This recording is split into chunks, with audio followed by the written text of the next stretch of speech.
Yo, what's going on, everybody? It is the Toe in the Show. We on live Friday. What's up, normal guy?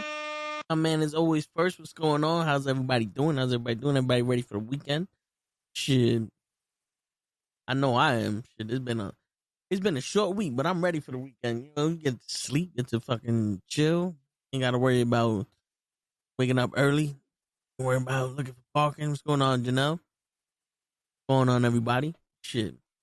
It is your boy ToeTagz. I'm here until people start coming in. Shit. But how y'all doing? Shit,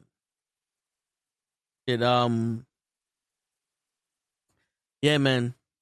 This one, I'm gonna take advantage of the fact that I'm here by myself. So if you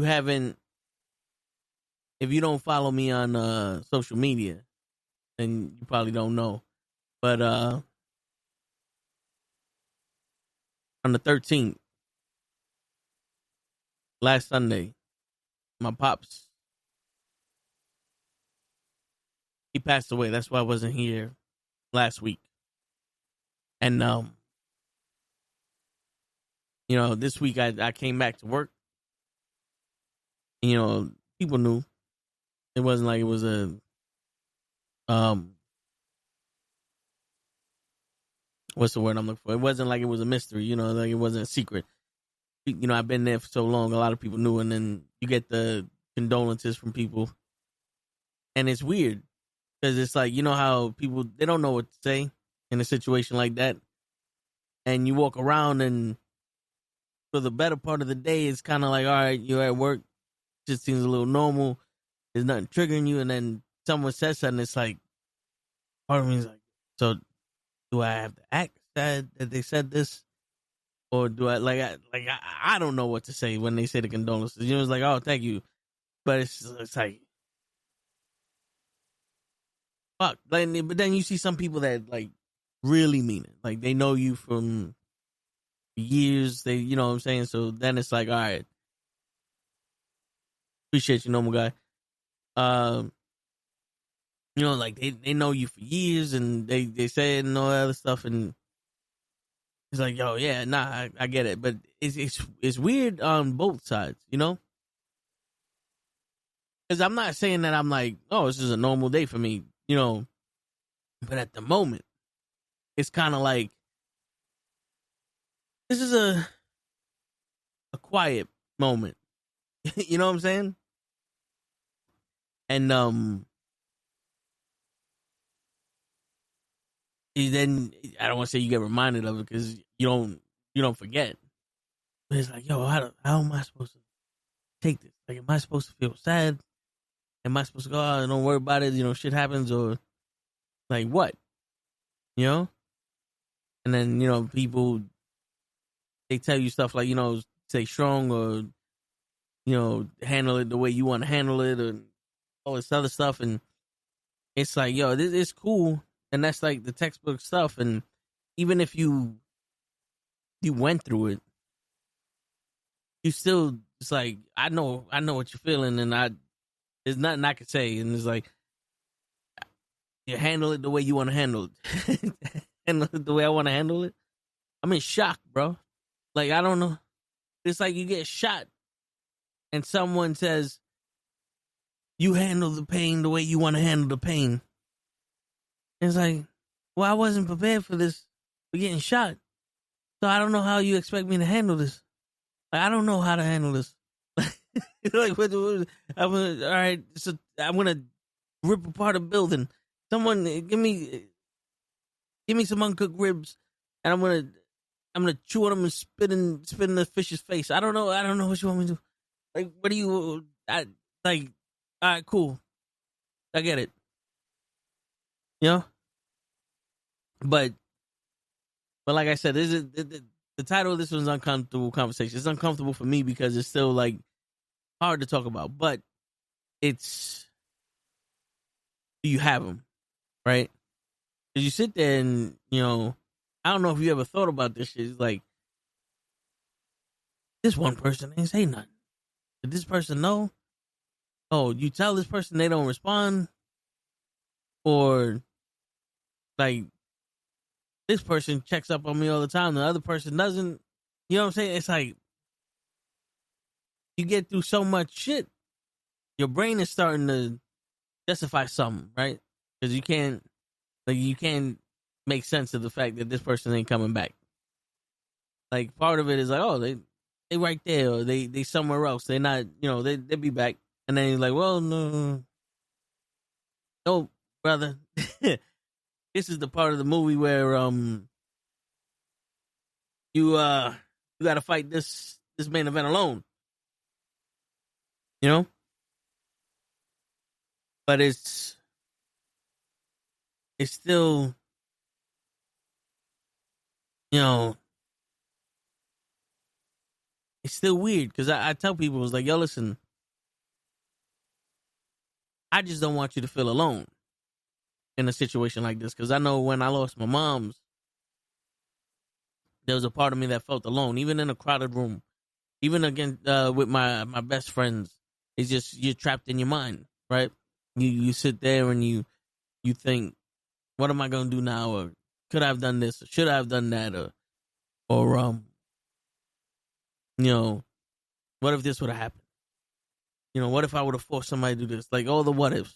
And it's easy for somebody to be like, oh, you can't live like that. You can't think about the what ifs.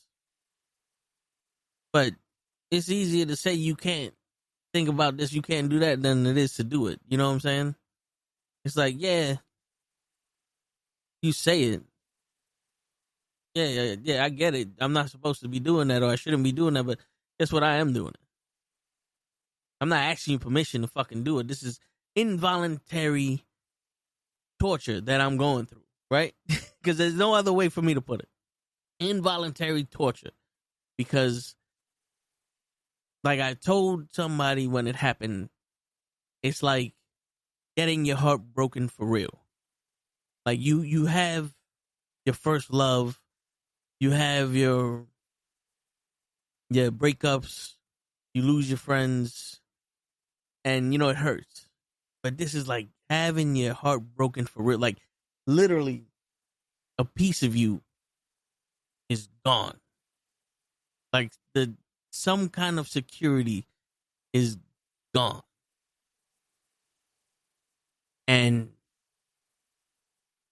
you're there trying to hold it all together. And you're trying to be strong for yourself. You're not even trying to be strong for other people. So it's easier to worry about other people than to worry about yourself. And then when you get that time to think, you're not thinking about, oh, I should be doing this, I should be doing that. You're just sitting there thinking about that void. It's like you get hurt and people come up to you and like, oh, but think about the time that your arm wasn't broken. And you're in a fucking cast and the shit is itching. And you're like, oh, I wish I could, but this fucking thing is itching like crazy. Like, I'm in the cast. You know what I'm saying? Like I'm recovering from this trauma. How do you expect me not to be in the pain, right? So it's weird. It's like, you've been here a couple times before, but it's still like, no matter how many times you've been here, it's a new game every time, because it's somebody different. And everybody has their own personal impacts in your life and their own lessons they taught you, their own comfort. Like,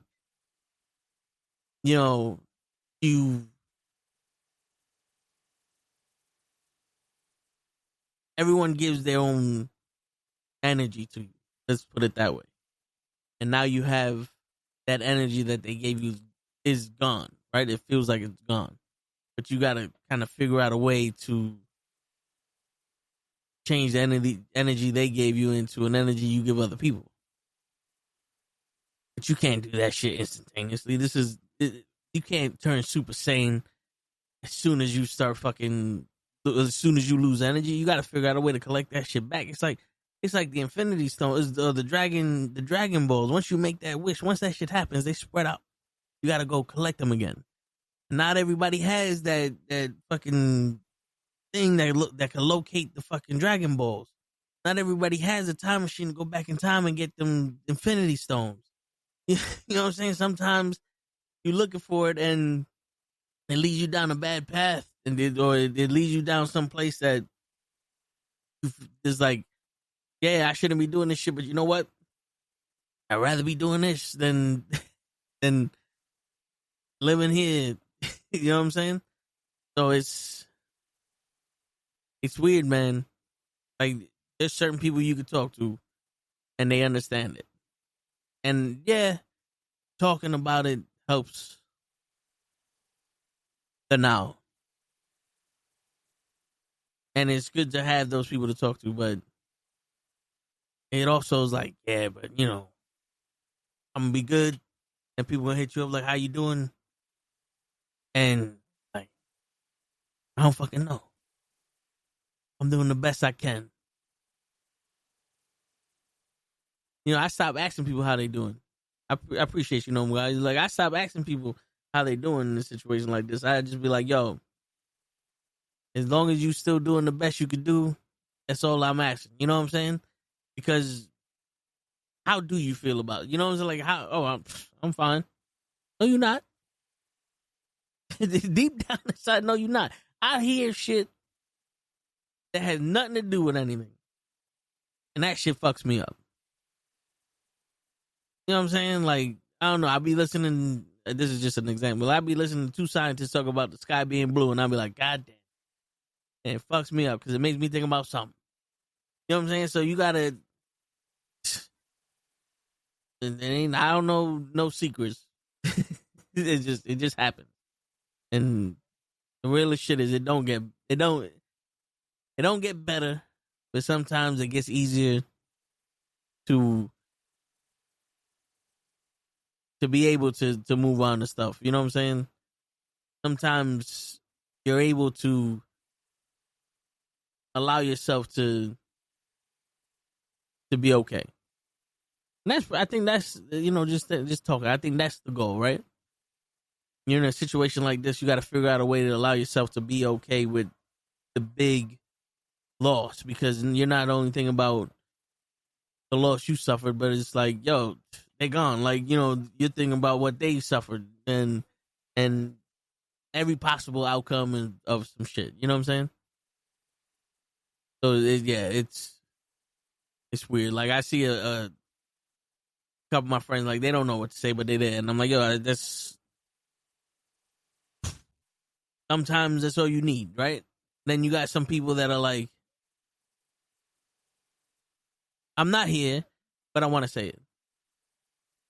It's like, okay, I guess. You know, because that, you know, you don't call people fake. I don't want to call people fake in this situation, but there are a lot of people like, I don't know, man. You say that, you know, if I need you for anything, you there. I don't remember when I didn't, you know, go through this shit. We didn't even get highs. So it's like, I don't know. I don't know what do I need from you? You know? But yeah. Yeah, so Jacob is on the SmackDown. He just ripped the microphone away from Solo. That's what happened.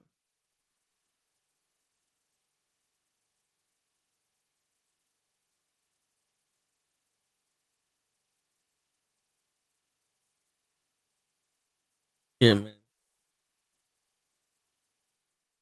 You know, and I was able to articulate how I felt after my mom passed, because I felt like that's what I needed to let her go. Not let her go, but like to like let the process go, like to move on. And like I said my words.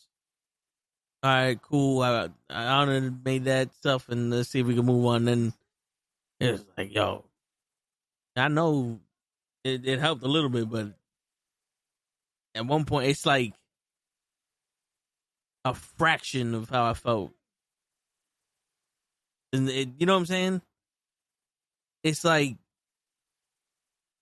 you got a laundry list of task and you do one thing and it's like, all right, cool. This made the rest of the day easy.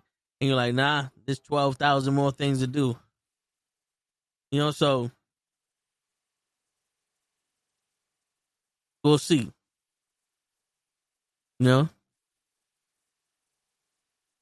Shit, I'm coming off the cuff with this shit. Because like I said, this is it. It's an uncomfortable conversation for me too. Because sometimes just acknowledging the fact that you lost them is hard enough than to come up with other words. But yeah. Shit, I found a lot of my family members listening to this podcast, which was kind of weird. Yeah, it was like, oh shit, I didn't even know you knew this shit happened. You know what I'm saying? So that was kind of cool to hear.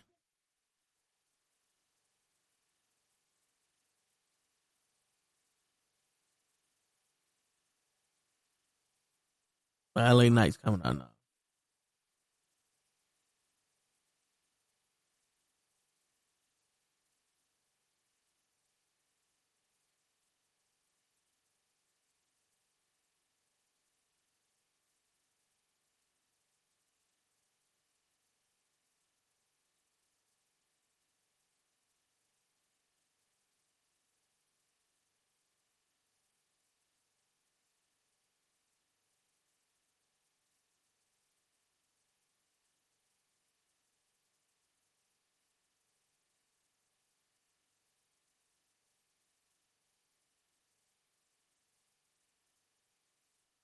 Shit, apparently a bunch of people won the U.S. title.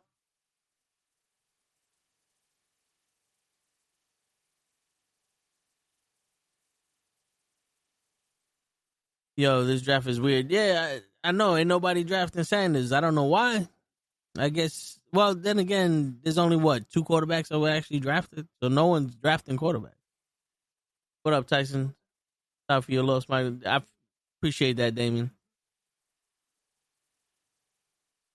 We was just talking about the condolences. Like, I mean, don't get me wrong. You hear somebody going through some shit like that, you definitely, you want to be like, yo, sorry for word no more guy. But it's like, shit.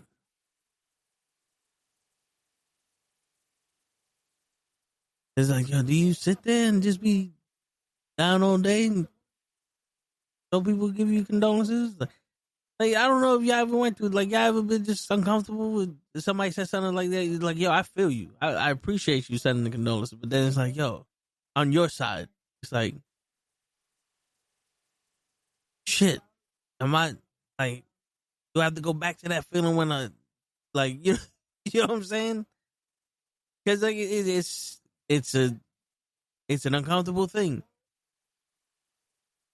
I know a bunch of people like, oh, I don't know. Should I say it to him? Should I not say it to him? Should I? Like, I know. Do I not know? Do this? It's like, you know what I'm saying? It's like, I haven't said a word to you, but now you offering, if you need somebody to talk to.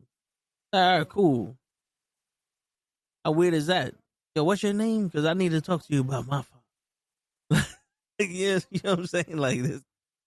But I get it. It's something nice. It's something nice to say.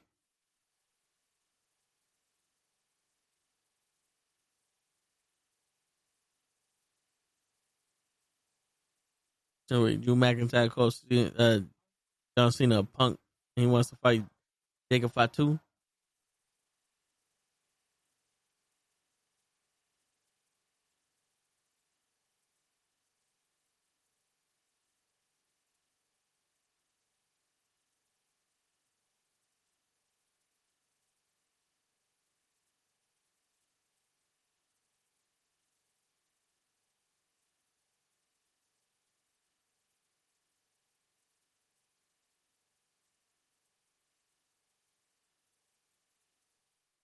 Now they're talking shit.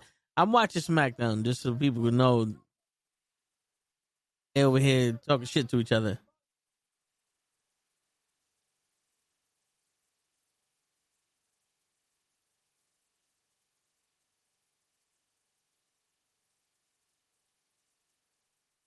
LA Knight is challenging Drew, and Drew is like, fuck it. Now here goes Atlas. Is that? No. I be Magnus is the name that I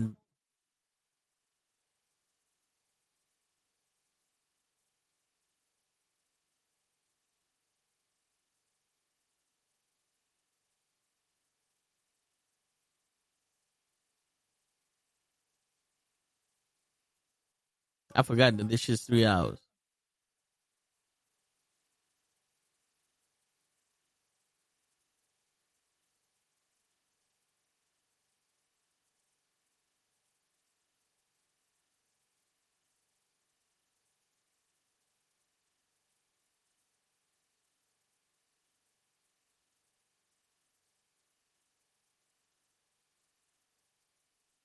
Yeah. Yeah, man. It's more weirder when it's somebody from your family that wasn't cool with y'all. Like, motherfucker, we don't need your condolences, your crocodile tears. Yo, you know something? Yeah, I get it. You know those people that's like nowhere to be seen, but now I care. It's like what? Like, where was you at when they was alive? I feel you. Yo,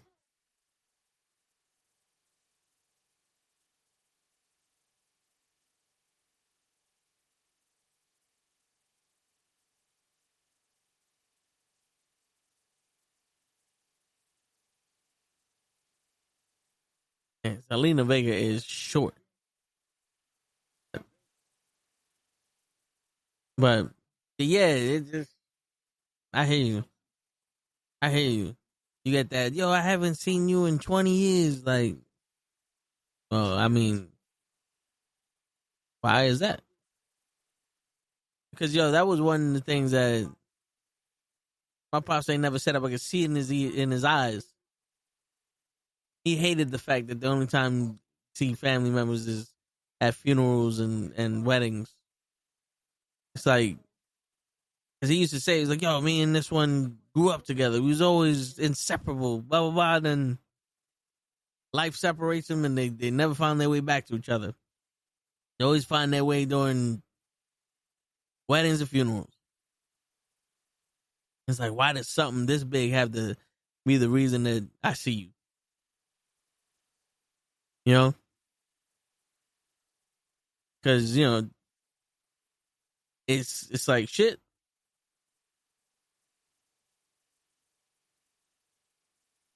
I don't know, somebody banging on the fucking, you know, the flexibility. Short and yeah. Yeah, I'll give you that. She is. But yeah, you know, I get it. Life moves fast for people who don't realize it. You trapped in your work, you trapped in your dreams trying to do whatever. Like you be in school, you go to college for something that takes about 4 years. You go try to do that shit as a profession. That takes about another 5 years. You try to be the best at what it is and grow, and that takes another 10 years. And then you over here, 20 years down the line, you doing your thing, and you didn't even realize it. And oh, this person's getting married. Oh shit, I haven't seen him in 20 years. So it's not like you just sitting there not doing nothing with your life, but you know. Then at the end of the day, it's like you get that reminder. It's like, yo, we gotta chill. It's like, yeah, hell yeah, and then go right back to doing your shit. And you know, we all a victim of that. That's not like a villain in the family. Everybody does that. You know, you do get a chance to to be that person. Like, yo, we should chill, blah blah blah. But everybody has that they're living.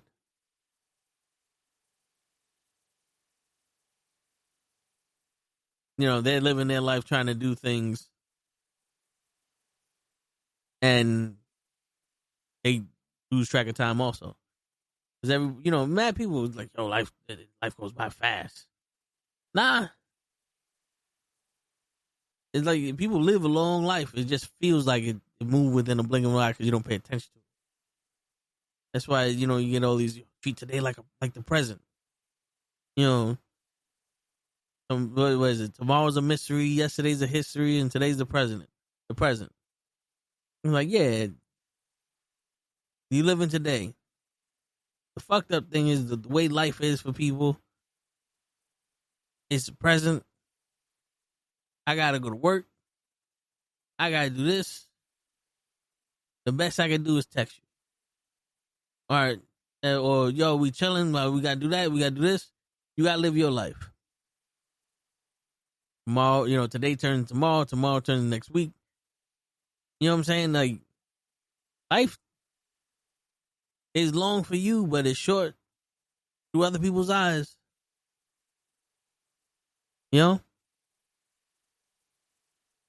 Shit. Cause the biggest thing is, like, I had 37 years with my pops. And, like, damn, that's a long time. But, I'm still over here like, we had a lot more to go. You know what I'm saying? We had a lot more to go. And that's where you're like, damn, time flew because I was trying to get my life situated. And it's not like, we was there with them every day. It's still, at what point is your life situated to the point where now you can do the things that you felt like you wanted? Because, not for nothing, we're living in a fucking world where you gotta struggle to survive. And if you're not struggling and you out there living your best life, that's good for you. That's cool. You traveling the world, experiencing all that other shit. But believe it or not, you still got those people. Like, yeah, they go to the Bahamas, they do all this other stuff, like the Instagram life where they're always on vacation. Those people, they're always on vacation. They're not around their people. You know what I'm saying? It's like this dude was saying in this chat, he realized every summer he'd go to his family's house. Right? He'll see his parents and all that. And he realized, yo, my parents is like 70, 80 years old. And most would probably get another 5-10 years out of them. But if you think about it, if I only go see my family once a year, you only got 5 more visits. That's crazy, right? You thinking you got 5 years and it's only 5 more visits. They're only there when they need something from you, and then after that they disappear like John Cena's head. Shit, I know about losing hair. Yeah, that in itself is crazy. Like, they only hit you up when they need you,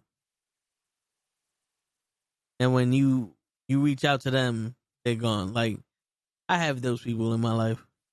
They're more concerned with what they need than what you need, or when they get trapped into the shit that you need, they're full of shit. In the second round of the draft, the Jets drafted Uzi tight end. Oh, ISU tight end Mason tight. Yeah, I saw that. Let me move this fucking shirt because this shit makes me feel like there's somebody behind me. Like, every time I go like this, I feel like there's somebody walking up behind me. I don't know. In my peripherals is weird. On the camera, like right here, it feels like that shit. Like somebody's walking from a distance. Like, what the fuck? And my wall ain't that far behind me. Maybe like 6 feet behind me. So there shouldn't be someone this small walking behind me, coming up to me. Yeah, man. It's now what happens, like, because in situations like this is where you become more receptive to things, because you lack an ability for the bullshit. Like, there's games that people play that they'll be sympathetic to certain, to people for certain reasons, and they'll sit there and they'll, yeah, she is looking good. She's looking what? But they'll sit there and be sympathetic, and they'll allow certain behavior, but then you go through some shit like this, and that shit's gone because you're more in tune to yourself. So you start seeing shit, and then you start noticing things, and you're like, "Yo, such and such does this, such and such does that. Where's this person?" You know what I'm saying? Because, like I said, your brain is always trying to justify something. It's always trying to make sense out of something. And since it can't make sense out of the loss you just made, it's gonna make sense out of something else, right? And dude, you notice, like, I thought such and such was a cool person or a good person, and then you notice, like, nah, they're fake. You know what I'm saying? Like, they're selfish, or they don't give a shit, or they're acting stupid. You know what I'm saying? Like, it's like you realize shit, and I don't know about y'all, but for me, it's like uncomfortable to be the center of that kind of attention. So most of the time, I'll be asking if other people are alright, because I know what they're going through. So I'll be like, "Yo, how you doing after, what you doing?" Because you definitely need a break from the mind of you thinking about your shit all day. Let's give him Phil help. Wish we would have done that when we had him here in Chicago. I mean, y'all didn't even give him a chance. I don't think anybody gave Justin Fields a chance. My man, he ran the ball a lot. He made a bunch of points for the fantasy draft, but like he was doing all right, like just getting wins and stuff. Like you sit him down, you get him some protection, get him some, somebody he can throw the ball to, a coach that makes the offense more suitable for him. It'd be all right. I don't get the whole, if the motherfucker ain't Tom Brady in the first 3 games, he's a bust. Get someone else. Like, shit. And then you have those quarterbacks that are just horrible, no matter how much time you give them, and they're there forever. They're a franchise quarterback. They get your extensions and shit, like Danny Dimes or Zach Wilson. It's like, fuck. Hold up. I hate that I got a nose hair that's just poking me in the fucking nose.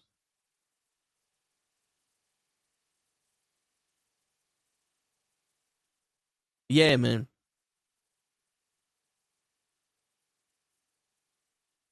The door has. I think so. Because he made that little video. He wasn't expecting to be, he was expecting to at least be drafted in the first round, and he wasn't drafted, but there's got to be something going on. Because I know a lot of people's like, yo, there's not that many quarterbacks this year. Next year's got the better quarterback picks, and why waste a draft pick on a quarterback this year when you get one next year? I'm thinking a lot of teams.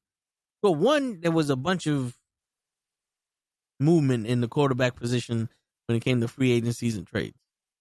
You know what I'm saying? There's a lot of people that had okay quarterbacks for the year, for whatever, just to settle them for next season. So I'm pretty sure that was the whole, let's not waste a draft pick on somebody that we might replace. And that's why a lot of these quarterbacks ain't go nowhere. But then again, it's like, what does that say about these quarterbacks? Like, I know they said these quarterbacks are bad, but shit, how bad were they? So Sanders was supposed to be top 3 pick. That's crazy.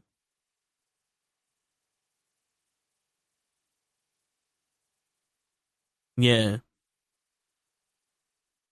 But right now, I'm just kind of like venting as best I could because, like I said, I still don't have everything together when it comes to talking about this shit. But this shit is crazy though. To sit there and go through it, and I don't know, man. Like I said, I got back to work this week, and it would, the people that I see all the time was like, all right, we handling business. We back to like work. Everything's cool. Then you bump into people and like, oh, how you doing? How's this? I know one person's like, yo, how's it feel to be able to walk around again? Like, I mean, it was good until I ran into a bunch of people that fucking giving me their condolences. You know what I'm saying? What's going on, Gigi? Good morning. It looks like you just woke up. Good morning. It's such a beautiful day today. Oh, yeah. Oh, it's nighttime. Good morning. Wait. Good morning. My camera, how crazy, like my little pelitos over here on the side. Here we go. You know what's crazy? I was like, boom. Oh, cool. I got home maybe around like, I don't know, 7 something. I was like, my back is killing me. Let me just lay down, put a heating pad on. Oh, SmackDown is on. Cool. Put SmackDown on. Saw that we opened with John Cena and Randy Orton, and I was like trying my best to keep my eyes open. Next thing you know, I wake up, John Cena's swinging at Randy, and then Randy hits an RKO, and he's there with the title. Cool. Then I saw Tiffany Stratton talking. I saw her talking. Hi, normal guy. I saw her talking, but I didn't hear what she was saying. Like I saw her mouth moving, but that's all. And then Jade came out. Yeah. Right, Tyson. That's right. Even though I got touch up, but that's right. And then I woke up to Jacob Fatu and talking to Solo or like whatever, some shit was happening. And that's all I can remember. And now I'm here. I'm gonna rewatch it from the beginning. Yeah. Oh, Well, Jade actually wrestled Tiffany. oh yes. The referee came and you can spoil it for me. It's fine. Oh. Well, I turned it on while that match was happening, and then after that, Solo was talking to Jacob, but then LA Knight and Drew McIntyre came out. Oh. And now Zelina Vega's wrestling Chelsea Green. Oh. Sorry. Yeah, I'm gonna let you watch it though. It's okay. I got you. But I will ruin that Drew McIntyre versus LA Knight tonight. The winner gets Solo for the United States Championship. Word? Hey, yeah. I like that. I like it. Nerds. My dinner. No, What you got? Chocolate? Or is that white chocolate thing that you told me about? No. Nerds clustered. Little gummy shiz with nerds all around it. Crack. I also got... Hold on. I got like this much. Oh, you got a variety bag. Okay, I got you. The majority of it is these because it was like my favorite. Nerds are my favorite candy. Always has been. When they put them on the gummy bears, it kind of like fucks up my taste buds because I was like, what are we doing here? Is this chewy or is this? Are you kidding me? Is this sour? I was confused too, but these shits is crap. Yeah. Yeah. And I got like the sour ropes and shit like that, and like sour. I thought these were like cherry. Yeah, I thought these were like cherry and like like the little worms, right? Yeah, like whatever. That shit is bubble gum flavor. Oh shit! Right? I was like bubble gum. And mind you, I read it where it said bubble gum, but my brain didn't comprehend it. Like I read it, but I was like, nah, these are the cherry and fucking. I was in denial. And then when I started putting it in the bag, I started smelling the bubble gum. I was like, oh shit, this is bubble gum. Like as if I didn't believe it. I was like, no, I don't believe you. So how does it taste? Is that like cherry bubble gum and blue raspberry bubble gum, or is it bubble gum and blue raspberry? It's-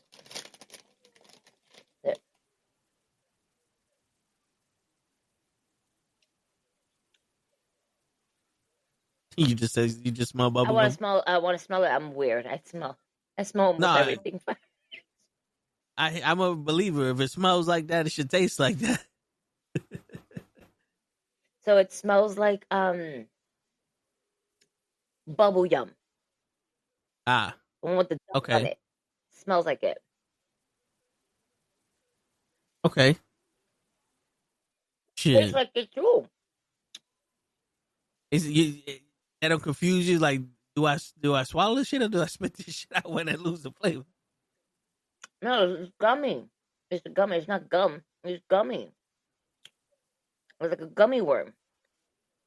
Yeah, the Miz just gave Carmelo Hayes a chain with Andre the Giant's face on it, but the fucking face looks like this big.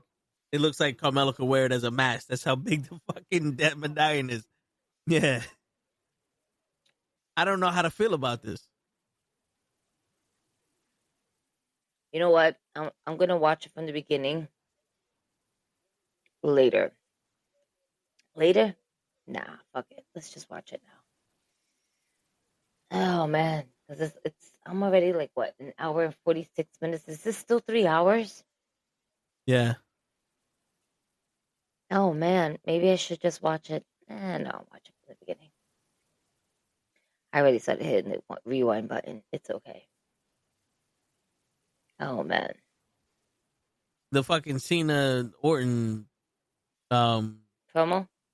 promo's long. I think that's why I was in and out of it.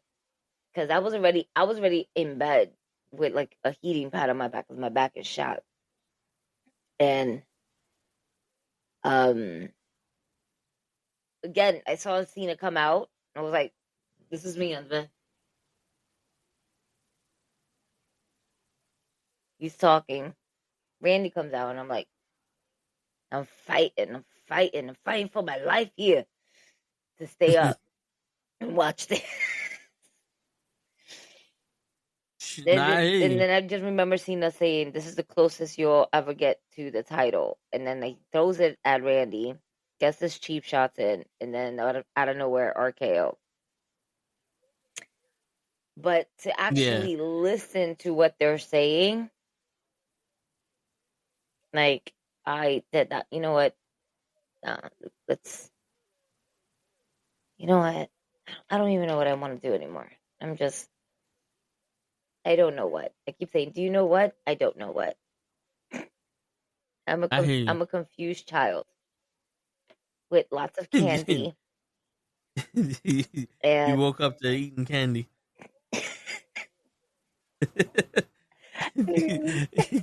You woke up to the day after Halloween. Where's my bag? I really did. And I'm not even mad or ashamed of it at all. I hear you. Shit. This is yummy. This is great. And I got Jameson next to me. I'm gonna roll up. It's Friday. Hoy se bebe, hoy se fuma. That's when you're gonna be like, your tummy's gonna be hurting. Oh, don't jinx it on me. I mean, now I don't want to fucking eat the rest of this shit. No, I mean, you put Jameson there, like I got Jameson, I got candy, I got. Listen, you know what I can do? I'm not gonna do it, but what I can do, like the Mexicans do it. You know how they have a worm in the tequila? I can have a worm in my tequila. You know something? I don't know why. I just feel like that shit's gonna react. You have mad fucking foam in y'all. This would be like a bad science experiment. It sounds like a terrible, terrible experiment.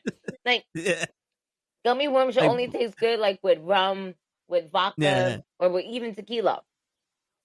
Not with whiskey. No. I just see you putting like a Mentos in a Diet Coke bottle. Just get a monster coming out to Jameson. I low-key want to do that just to prank someone. I swear to God. I won't do it to you. but there's someone I don't like that much. Can you open the soda for me and just walk away? Shit. Do that shit to show. Word. Oh, you know what? Do that shit to Ray. When he dyes his hair again, just see all his hair dyes fall down his face. Word. Like, I just got my hair dyed. not no more. Word. You know what? I am going to watch this live. I'll catch up everything later. It's okay. Oh, you said I should watch Tiffany and Jade? What happened after Cena and Orton? I'm bugging. I don't know, to be honest, because I set up everything here, and then I just saw the ending of Tiffany and Jade, and then it went to the Jacob, and then it went into Chelsea Green and Selena Vega. Damn, so that first half an hour was recaps and oh, there was a whole tag match? What happened? There was a tag match. They brought them to the... What? Wait, I'm the sorry. TLC match didn't happen yet, right? So, I started fast forwarding. And Exium, who... Yes. Yeah, they debuted. Yeah. I was like, they're the former NXT champions, as Hank and Tank beat them over the weekend. And they're going against Los Garza, which is dope. Yeah, I forgot about that. I mean, I have an idea who's going to win this, and it's definitely not going to be my Latinos, unfortunately. So, I'm just going to fast forward. Which is weird, right? That El Fantasma is the Latinos. Yo, they're just fucking disintegrating little by little. That's so sad. Where's my phone? Okay. So if you're live, you get to see what's happening. Oh. Because the Miz just said he's the Miz and he is, and the lights Skip to turned off. live. I found the skip to live button. Thank you, Jesus, because I wasn't trying to fast forward all this shit. Wait. Is this what I think it is? I think so, yeah. Oh, yeah, no, I'm glad I skipped to live. Oh, shit. But you definitely want to go back and watch what oh, yep. Yes! Aleister Black is back! Yeah! With the mean tan on his chest. Facts. Is the old song that they have? Yep. It's ever truly good. Oh my god. Yo, this song hits so hard. Yeah. Oh my god, this song, this was one of my favorite fucking theme songs. You notice his eye is one of his eyes is a different color. Yeah, that's exactly how he had it in WWE. This is how he had it right before he left WWE. He kept that same type of gimmick going into AEW. And he's bringing it back here. And, you know, his wife is Zelina Vega, guys. So it makes sense why he's debuting on SmackDown.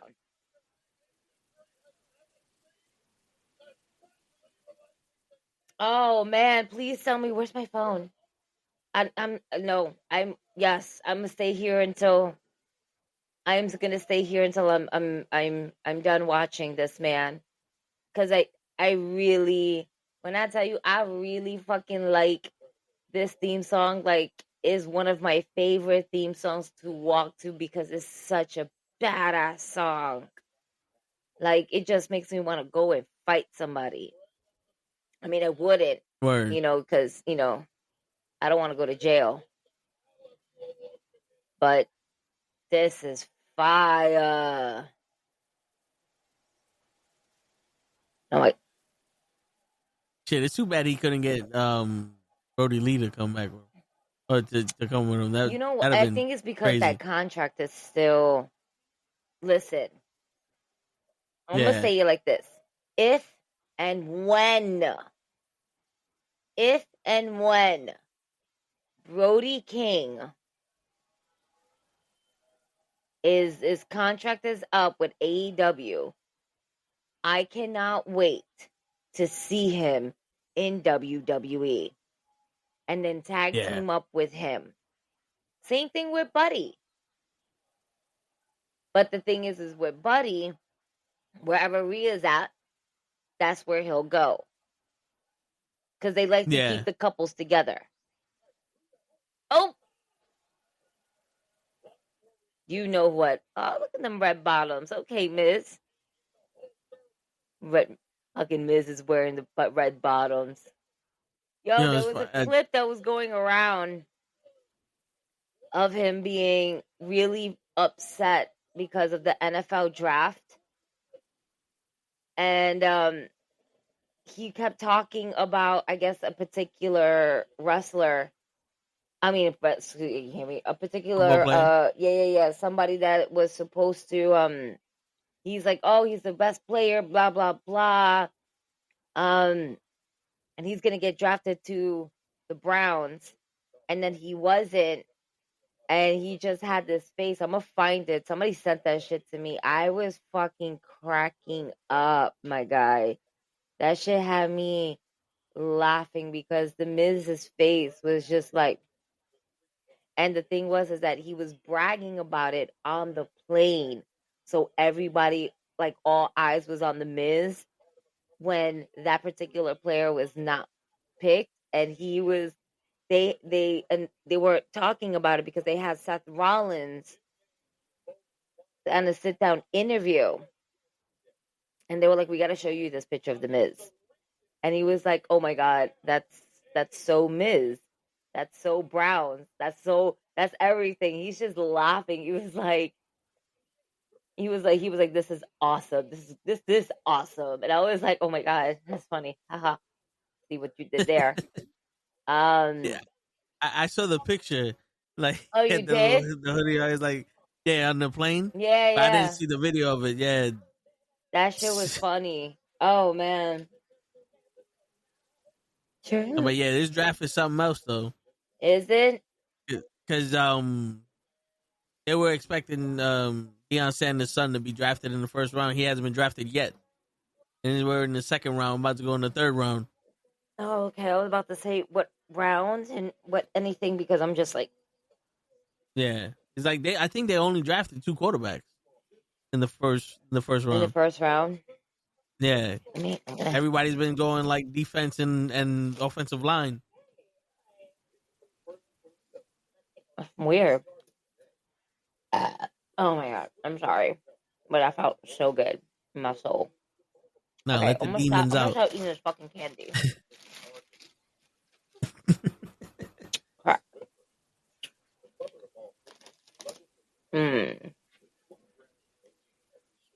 Oh my God, it's so yummy. Okay, I'm gonna start drinking Jameson, and then like in 30 minutes, I'm gonna heat up my garlic cheese breads that I got yesterday from pizza. Oh, that's my dinner. Bread. That's my dinner because I'm gonna eat that shit by my damn self. Mind you, I had all the intentions in the world to cook. I really did.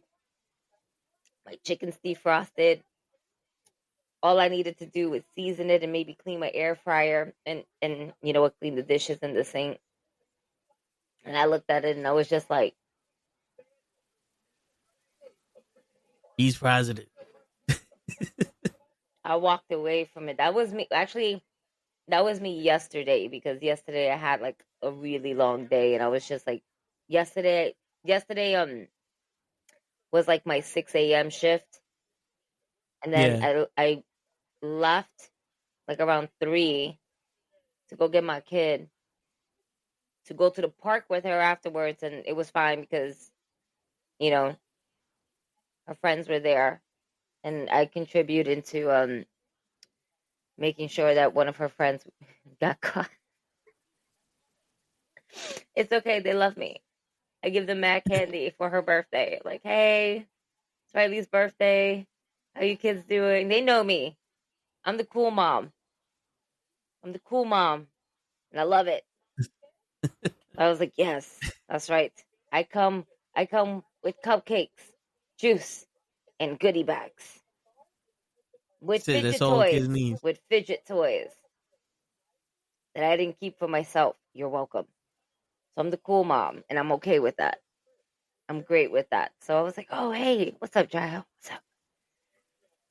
I gave this kid a pound on the bad hand. The hand is still fucked up, by the way. Like, look at Bruce. It's still there. Yeah. It's still there. Damn. Is it tender or is it just a bruise? You know, when I press on it, I can actually feel it, but not like it's not like that. I can just feel it. But I find myself every so often like just kind of skimming the hand, you know, like by mistake on like little small things, you know. So it's not, and I'm not helping my cause either. At the same time, oh, look at Bianca Belair injured with her finger. Your word. But yeah, so it's you know, whatever. But right before I leave the park, you know, kids were good. The boy survived. He caught his breath. He got an icy. He got some water. He was no longer gassed. But when I left, I said, bro, good stuff today. I holla. Because he was walking this way, and I'm like, I'm not thinking. I'm just like, all right, peace, you know? He hits his head, and I was like, where? Boom. And I was like, instant regret. Walked it off. And, you know, Riley's looking at me. She's like, oh, my God, are you okay? I was like, I gave Joe a pound on the wrong hand. She's like, oh, I bet that hurt. His pounds are pretty hard. And I just looked at her like, yeah, you ain't lying, kid. That shit really did. You saw he's a hefty boy. Hefty boy was like, man, put that weight in that shit. Yeah, he did. You gotta get used to the slap hands. Right? You know, like, oh man. Okay. That's it. I had my my morning breakfast. Let me have my coffee. The Irish coffee?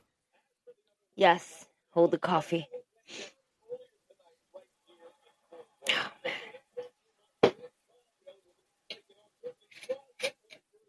Oh, Jade came out. Whoa, Jade, what are you doing, sis? What was this? She was fucking dry humping Jade. Naomi, you mean? Yeah, no. You said Jade came out. Yeah, Naomi. Oh, yeah. See, I need my coffee. And then Nia Jax came out. Oh, good, because she's been gone for a minute. I'm happy. It's been a while. And we said this, that she was going to come after WrestleMania. Yeah. But, yeah, Naomi beating up on Jade, and the way she was beating her up, she was fucking like, dog humping her. For real. It's like, she was like, you didn't even touch she her. looked like she was doing the X Factor on her, but not in between the ropes. You know what I mean? Yeah.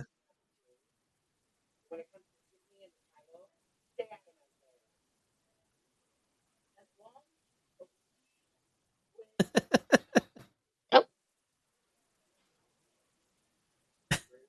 Yo.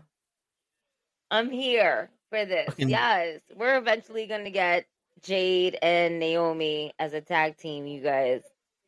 It's going to happen. Wait, Jade and Naomi? Oh my God, Naomi and Nia. God, let me drink my coffee. I'm sorry. Leave me alone. You really got Jade on the mind.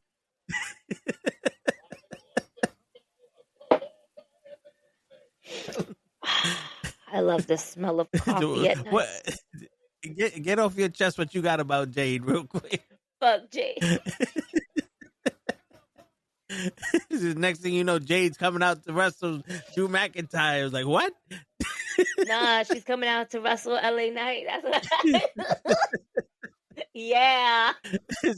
It's gonna be Jade and Naomi versus Jade and Tiffany, huh? Listen, if we can do it in our video games, why can't I get it on my TV right now? Right? Shit. It really proved that you could wrestle. Yo, let me get my phone. Where the fuck is Ray? Yo, shit. I just realized that Ray's still not here. That's why I said, yeah, sure. Gonna be late. Oh, but he said something like that, didn't he? Was not paying attention. Hold on, let me get my phone. I don't even know where it's at. I think it's still in my room. Because I set the alarm, so I know that much.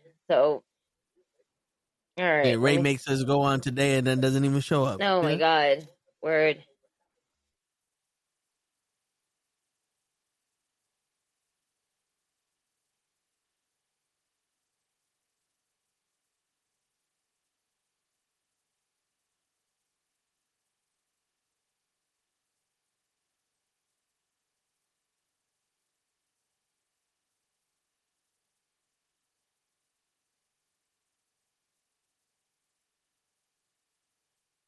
And Drew McIntyre's entrance is coming out doing his fucking commercial. That's fine. I got my phone. It was definitely still on my bed. Oh, shit. I did as I was like, put in an alarm. And then the alarm went off. And I turned it off and I grabbed it. For another 30 minutes. Did not even pay attention to the time. I swear. I was like, oh, SmackDown's still on. Like, you see something, you know more or less the time frame it should be, but your brain is just still not comprehending the time frame that you are in right now. Yeah. I don't know what's going on, but I'm here. Okay, cool. Oh my God. Hey, I like that. Okay, cool. Very cool. Just picture, every time someone makes mention of how many kids Ray got, I just picture Ray is Vince Vaughn in Delivery Man. It's like 4,000 kids in a field, and he's just sitting there. I'm your pappy. You remember that? I actually remember that. That was a good moment. I just picture him standing there going, "All right, I'm ready to reveal I'm their dad." And then a Spanish chick just walks by and like, "You look familiar. You know something? You look familiar too." And he never gets the chance. I'm never gonna let him get down with it. He's never gonna get. He knew exactly who she was. He was just fronting as if he didn't. It's not a coincidence. Now all of a sudden he don't make it. Right? Yo, the fact that we always get on his ass about it, and then this shit literally happens in front of us is priceless, bro. Like, and you know what kills me the most? That Lay was not there.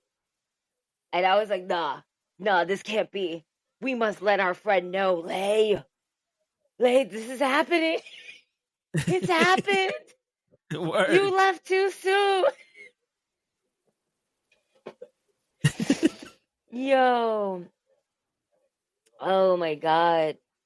Jeez Louise, that was a good moment. That was a good moment. That was Pops letting us know you guys weren't wrong. Word. I'm gonna catch this son of a bitch for you. Yo. Shit. He knew. Mm-hmm.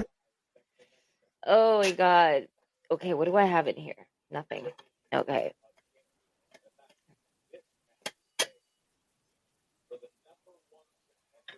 Taking his kilt off, madly. The bell already rang, son. Shit's been on. All right. Okay, so we got Alistair here. That's dope. We still have another hour. We probably are not going to get Alexa Bliss and Nikki Cross just yet. I know that's gonna be in the works for Liv and Raquel. I know that. It's already like I feel like it's already written on the wall type shit, you know. Yeah. And the only reason why I say that is because they were there on Monday, right? And they went ahead and defended them on Tuesday at NXT against Tatum, or something like that. And Gigi Dolan. Oh yeah. So we already had them twice. So I know that if anything, they have tonight off. It would be really cool to see if we can get the Wyatts on Raw, or maybe another week or two we can get that the reunite of Alexa and Nikki, because they were a good tag team.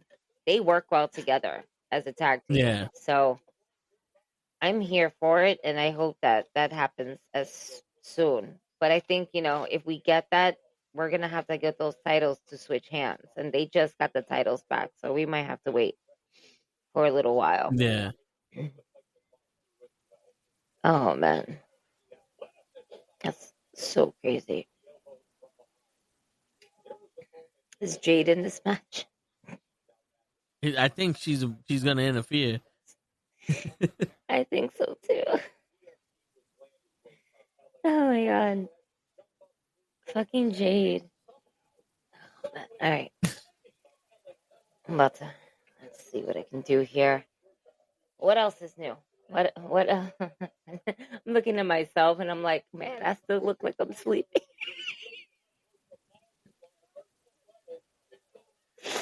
You guys, I've been laughing at myself almost all day today. I was making mad stupid jokes. And I also found like a new wrestling friend that I work with. And it was great. I haven't spoken about wrestling at work in a really long time. And and believe it or not, it's crazy. He's been to a few independent shows that we've been to, and then that I went to by myself. And I was like, you want to know what's funny? We might have crossed and we never even knew about it.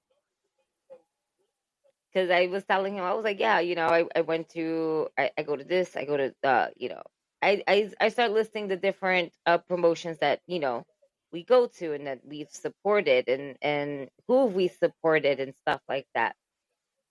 I found a really good wrestling friend when the man knew who Darius Carter was, who Mr. Darius Carter is.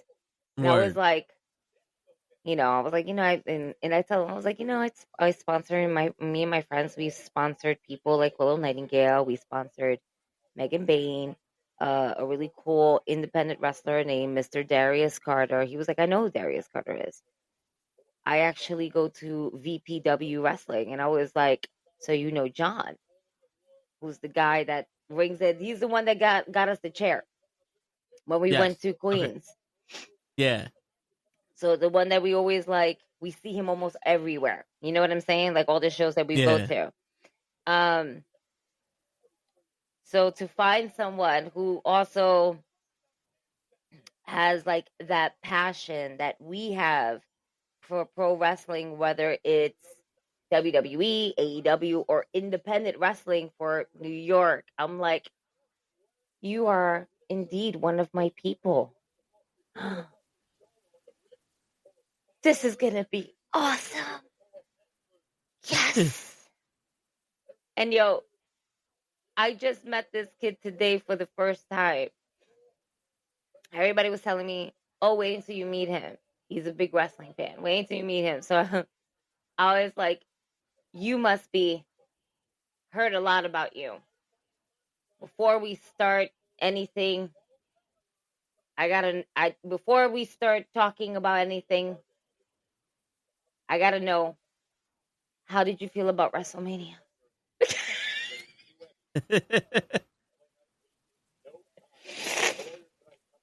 And then from there, it was like, we're friends already. You're my best friend now. Don't worry, I won't tell anybody. You're my best friend here, and I'll be your best friend. And then for the rest of this shift that I was there, for like the last 3.5 hours that I was there, talked a little bit about work, did what we had to do, started talking about wrestling. We kept talking about wrestling. And it was so amazing. I'm like, yes, I've made it. I can talk about this, and someone here is gonna know what the fuck I'm talking about. Shit, that was me yesterday when Ray finally got the movie reference. Oh my god, yo, that was great. That was great. Like you said, proud papa moment for you right there. I'm like, he finally fucking got it. They grow up so fast. Some take a little bit longer to learn, but it's okay. We still love them the same. Word. It's like shit. It only took fucking years for this guy to get one movie reference. I saw it, but dude, I know that movie. Word. Where's it from? All those other times you're gonna say it. This one, he said it with his soul. That shit was funny.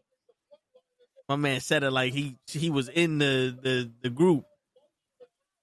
Facts. Shit, I said that to Lay this morning. I was like, "Yo, Ray got a movie reference." He's like, "Really?" He's like, "Wait, you serious?" I was like, "Yeah, he got one."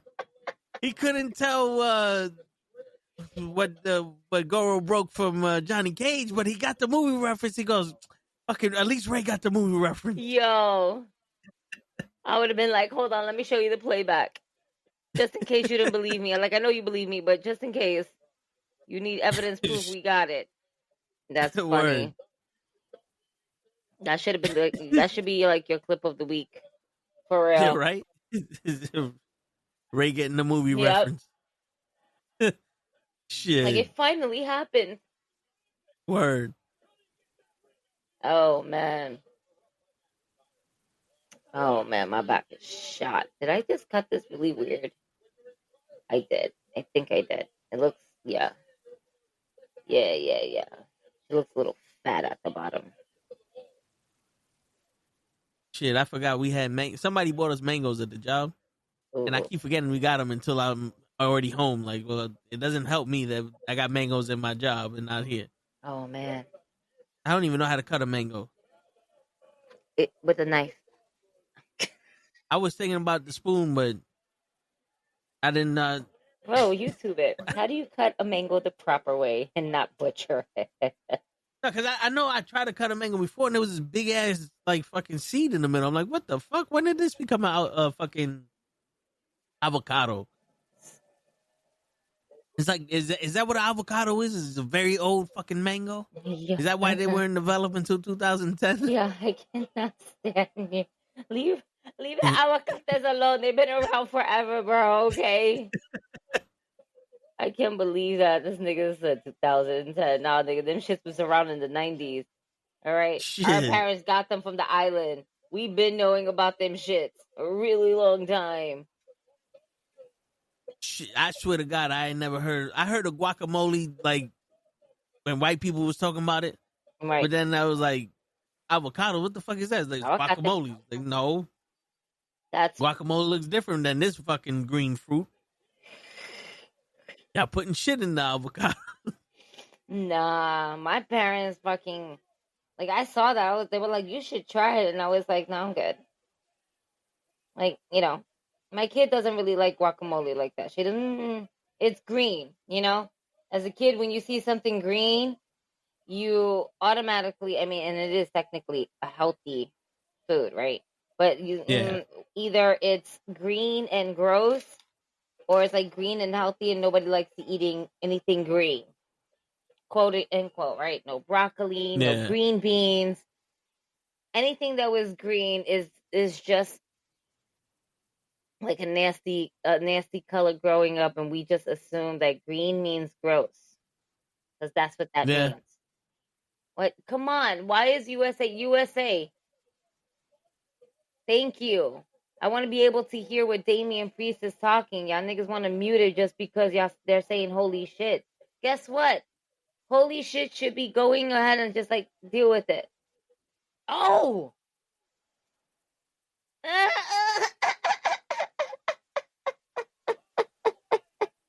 No, I love when Jacob had to be like, look, like I hate to say, it, look like he has a seizure or something like that. But I think it's just like moving really funny. Yo, that boy's hot. That boy hot. Word. I love Shit, it. I had to put this shit back on. Oh, right, because you're in between. I love how he's wearing the jersey backwards. He got the old Nelly shit going on. Was it numbers in the front and the back? Yeah, but you see how it says Fatu? That's supposed to be on In the back.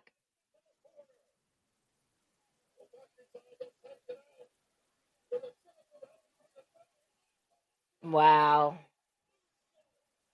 Yo, he does that so flawlessly. Was this a no contest? Yeah. It was a DQ. Because Damian Priest attacked it. I was making Damian Priest. True. Yeah, I was just making sure I didn't say Jade. Yeah. It's like me with Colossus. Yo. Wow, Damian Priest got it too. Come on, that's not nice, Jacob. Leave Puppy Priest alone.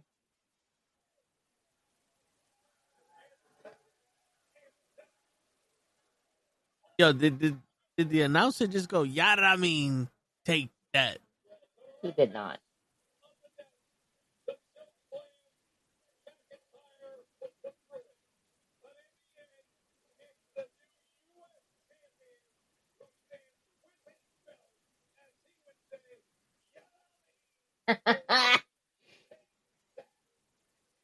This nigga Joe, whatever his last name is, definitely said that.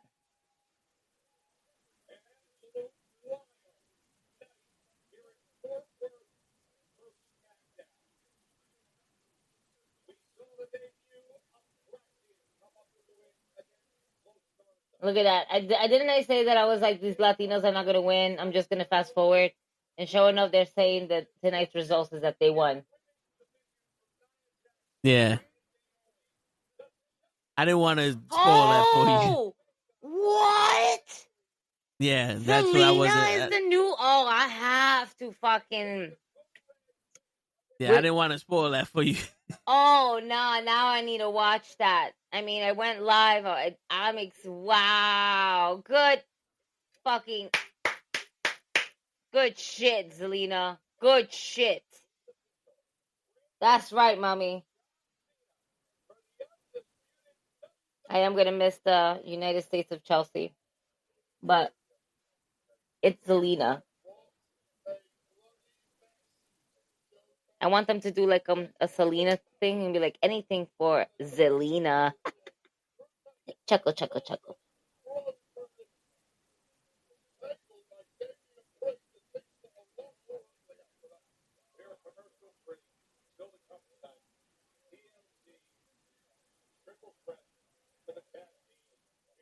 Why couldn't we have this at Mania? Why couldn't we have this at Mania? Why couldn't we have a triple threat ladder match at Mania? I have no idea. We got fucking robbed for that. Or whatever.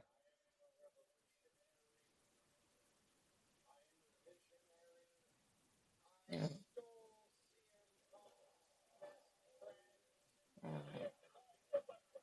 There we go. There we go. I'm going to have my morning cigar in a few. It's still morning. Good morning. You know what sucks? I really like the song Good Morning by Kanye, but I can't support any of his music because that nigga's crazy as shit. Yeah. I can't, like, not that I can't support it. It's just I don't want to. Because there's some songs that are really good out there, but, like certain things you can't listen to. And it sucks because I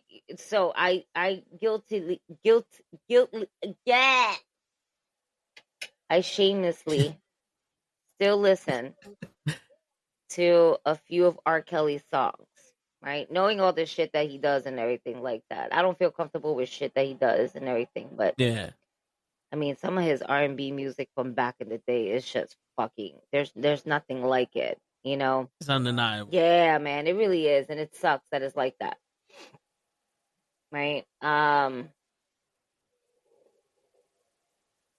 I low key be feeling that way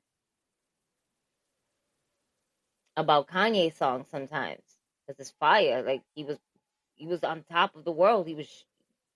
Wasn't fucking crazy Kanye then, right? Not the way he is now, bro.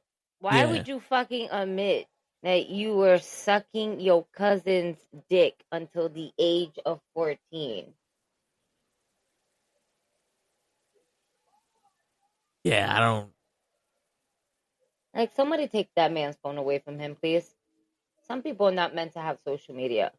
He's one. Yeah. Half the shit this motherfucker be saying, I'm like, bro. Are you doing it for attention now? Yeah. Like, where did that come from? Did you have a flat? Like, are you saying that because Diddy made you suck his dick and you just blame it on your cousin? Or like, what's going on here?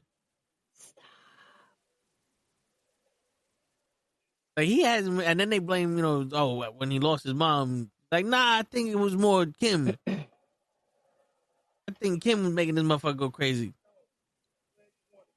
He was making good music after his mother passed. And then he got with Kim, and next thing you know, he's trying to fucking remake the Italian business. And he's talking about people kidnapping his kids. He's abducted by aliens. Jade came out to wrestle Jacob Fatu after Jade just tag teamed up with Naomi to face Jade and Tiffany. Shit. Okay, next Friday we get Aleister Black versus The Miz. I'm sorry. Richard had my full attention. He had me like this. This nigga goes like to John Cena, like, when I grow up, I'm gonna be just like you. John Cena is still his hero no matter what. Oh shit. Oh my god.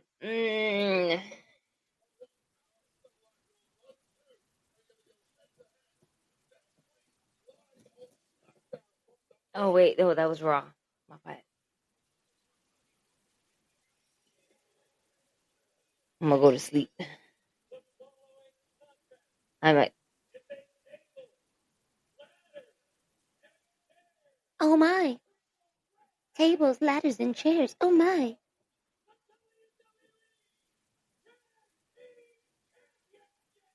Man, fuck you for not giving this match on WrestleMania. Word. I would have taken this way over fucking New Day and War Raiders. And the fact that they didn't give Motor City Machine Gun their WrestleMania debut, you know what I mean? Yeah. Like, I feel like that's a little bit of a slap to their face. You know what? I can't even say shit because look at the shit that they did to Bailey. Yeah, that's true. So, give me a second. I gotta grab something real quick. All right.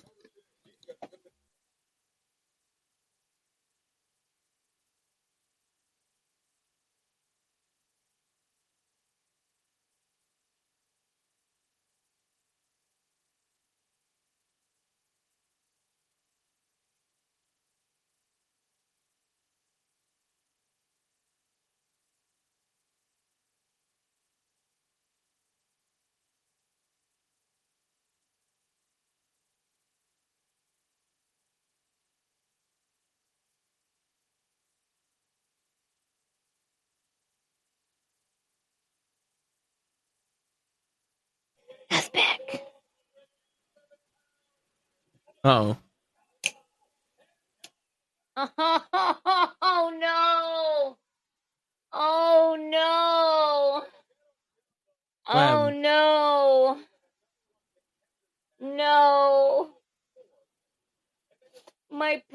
Tommaso Ciampa. Yeah. Now he just looks like a Tom. He doesn't look like a It's not Tabasco. as, He looks like a Tom. yeah.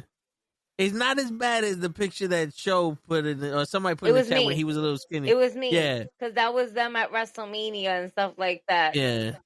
Maybe fuck is- Tommaso was like, I can't be on WrestleMania looking like this, you guys. I'm not as pretty as I once was. Yo, that beard made him look so good and like vicious. Like he got. Yeah. And just think about how many years it took for him to fucking grow that. Your word. Damn, I hope his hair grows fast. Like on the most realest shit. Yo, Montez Ford is. I wouldn't be surprised if he's helped up on cocaine. My guy is here with his WrestleMania outfit that is fucking dedicated to Shawn Michaels. Yeah, I saw that. I was like, yo, this motherfucker. I love it. Yes, I am here for this. This man. This is his WrestleMania gear, you guys. Look how amazing this WrestleMania gear that he has to now show off on fucking SmackDown. Granted, it's a SmackDown after Mania, but my fucking guy. Look how good he looks in this, man. If anybody can pull it off, it would be Montez Ford. I love it. I love it.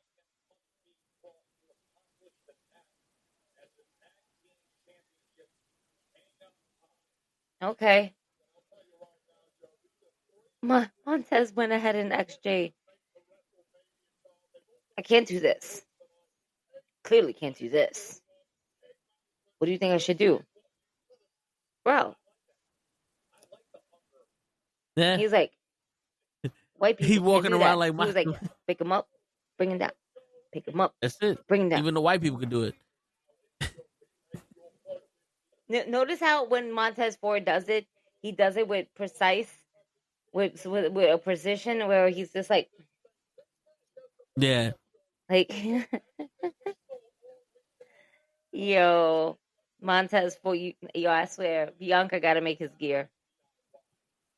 She has to, yo, the gear that she had on was beautiful too, and I saw videos of her like making it, and like she did like a little TikTok for it. Shit, I mean, y'all could be coming out with some fire ass gear though. She's a fucking talented bitch, man. She got more talent in that fucking broken finger than some people I know out here in the world. For real. And the most realest shit, and it's no diss to anybody, but yo, she's fucking talented as fuck. Like I'm here ready to watch when she retires from wrestling, her fashion line. Like I'm here for it. Yeah.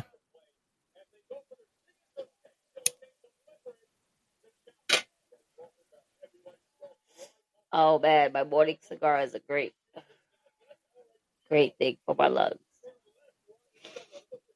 Gotta love a good cigar. Wait, with some coffee.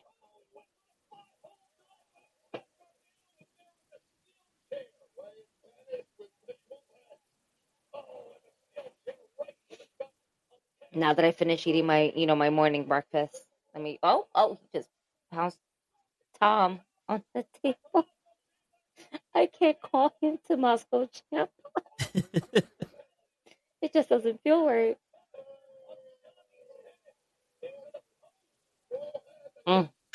Mm-hmm. Word. Oh, man. So after SmackDown is done, after this match, because this is going to be, looks like the main event, I'm definitely going to run it back and watch Zelina become the new United States champion. Oh, man. I'm so happy for her. For real, yeah. It was kind of dope to see the way they did it.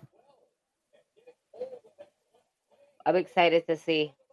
Did now you know what? Don't. I was gonna ask you a question about it, but I'm like, don't do it to yourself. Just watch it, G. Yeah, because I'm probably gonna either undersell it or oversell it, and it's just to just watch it because it was good the way they did it. I'm gonna hit up Ray. We're waiting. Where Havoc is on Netflix. What the fuck is Havoc?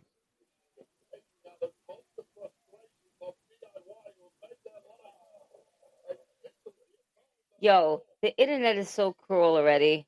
That's so fucked up. I just sent something in the group chat. And it says, poor Zelina finally wins singles gold and her man slept through it. And it's just basically Aleister Black coming up with his eyes closed.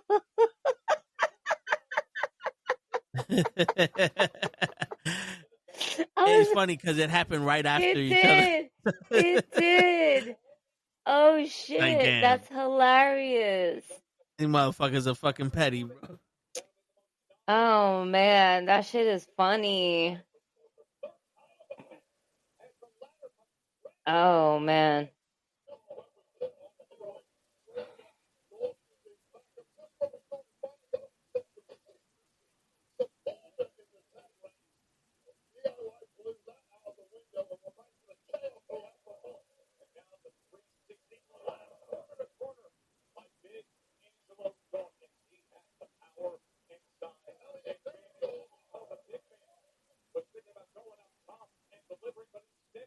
Oh, I hear my TV. Let me lower it down. I hear a slight little echo. Turn my headphones. Okay, that's good.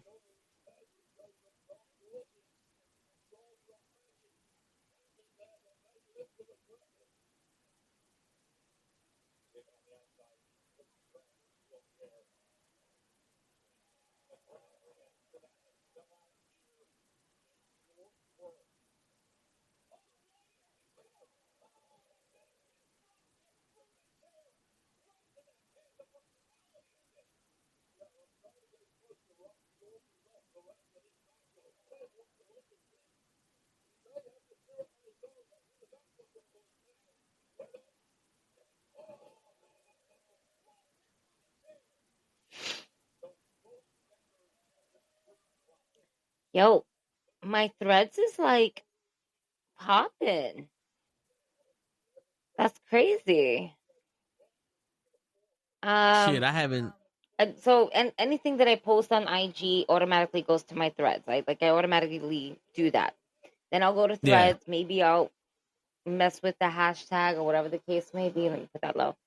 But there'll be days I'm just like, I don't think about it. That post that I put up with the Oh Homegirl, that was nice by Montez Ford. Where she's just giving the look after Austin is like checking on that girl that he can hit or whatever. IG, it's like over 100 and something likes, a couple people saved and everything like that, whatever the case may be.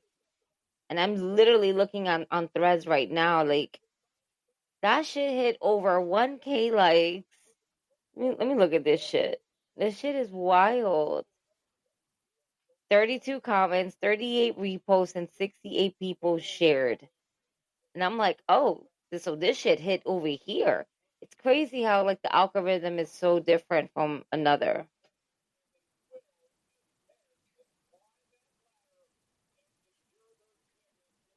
Shit. Man, that's on threads. Like, my shit just gets the same shit that I post up on Instagram, but I don't really be fucking with threads like that.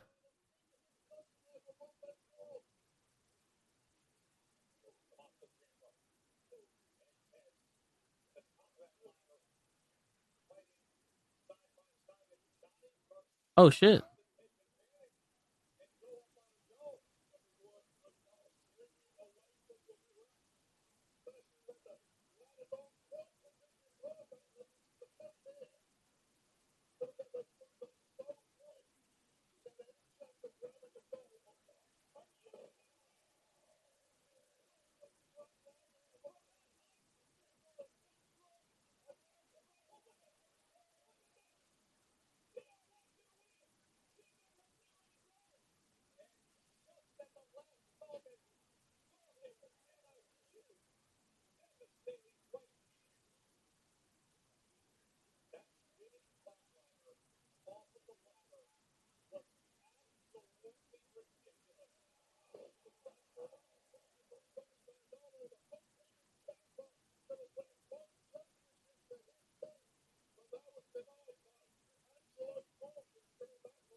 Oh man. Yo, wait.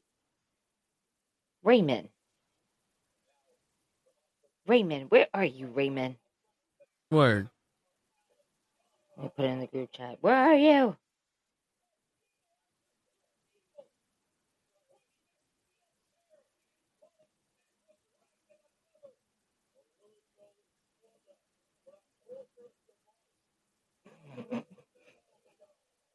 Better jump on with your cousin. We want to see if it's your cousin. We don't trust you in these lies. For real. You don't look like no cousin I've ever seen.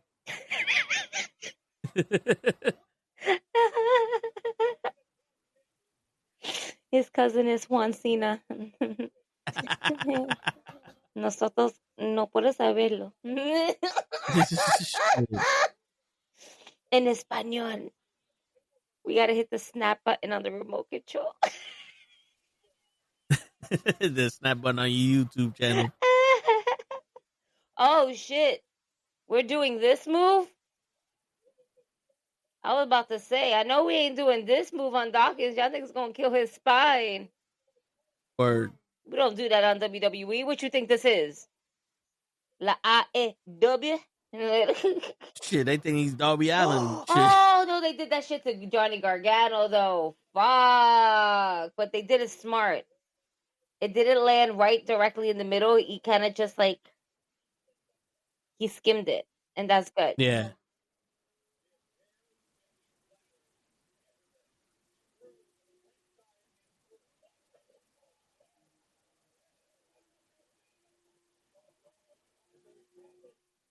Get the tables. Oh, man.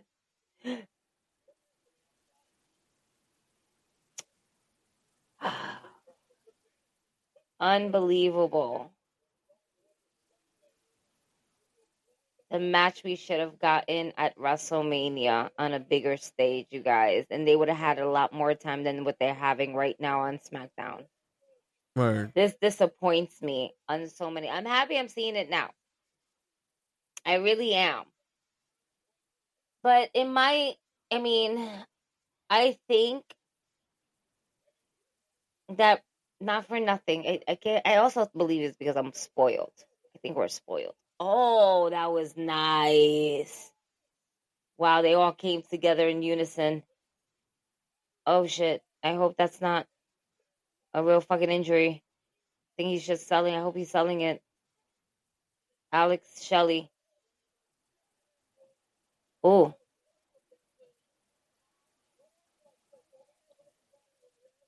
Alex Shelley landed kind of weird on his leg. And he's not even in. Is he in the picture frame? Yeah, he is.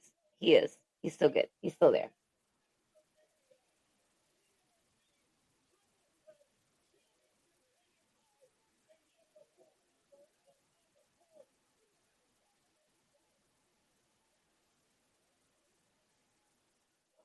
Holy shit. Yo! He uses somebody's prosthetic leg. Yo! Oh shit, I missed it. Did you catch that or no? Or were you watching the draft? what. No, I was looking up parts for my car, but wait, who was using the leg? Montez Ford. I was gonna say a fan grabbed his prosthetic leg, gave it to Montez Ford, and Montez Ford used it on Johnny Gargano. And then he gave the prosthetic leg back to the fan, and then they're just holding the prosthetic leg like, yeah, Shit, I missed that. If you could rewind it, do it. It's worth it. Oh, that was great.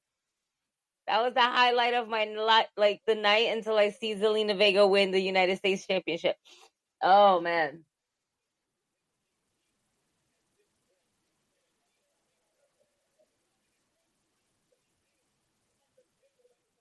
Okay, yeah, okay. Wasn't that great? He threw him. Oh, he was the dude with the gloves. Yeah, that's so great. That's so fucking great. That is dope. Oh shit, that is fucking hilarious. I mean, I know we hear they break the leg, but chill, that one's pretty expensive, I'm pretty sure. Yo. Funny. Word. That is funny.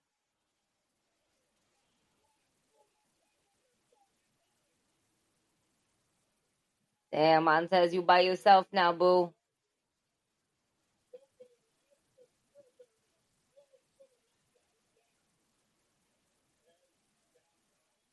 I cannot get over on how good Montez's fourth gear is. Oh my god. Yo, this motherfucker gets up there. Yeah, he does. That boy gets some height. It's a good thing that this wasn't our WrestleMania, because why would you put something like this for a WrestleMania moment? Right? Like, what were we thinking? Right? This definitely would have made the night that it was on a lot better.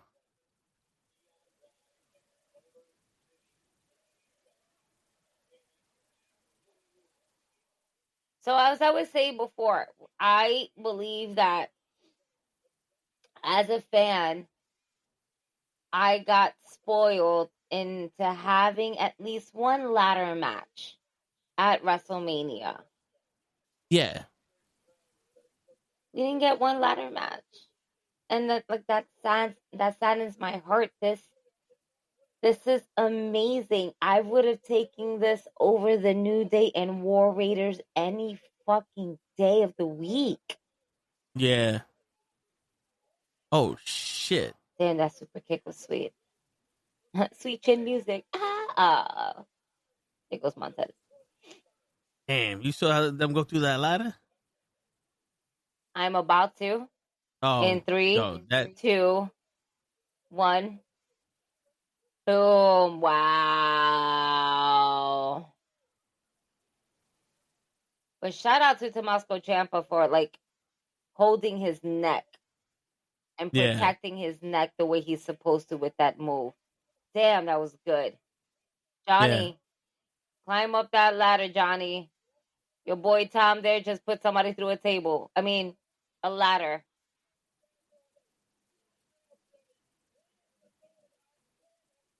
Word. Go, Johnny, go. Go, Johnny, go. Go. Go, Johnny, go. Go. Aw. Johnny couldn't go.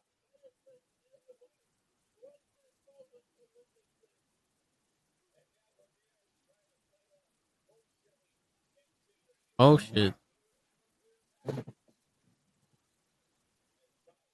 That happened? Shit. That definitely happened.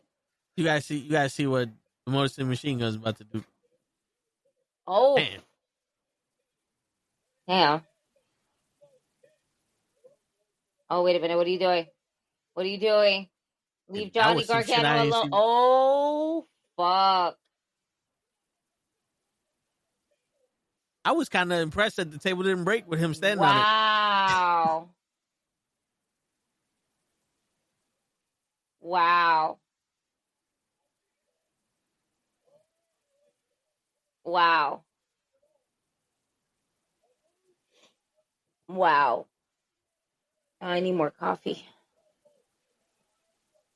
Wow.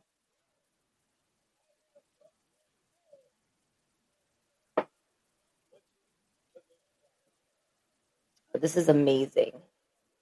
Wow. Yeah. This is definitely a fucking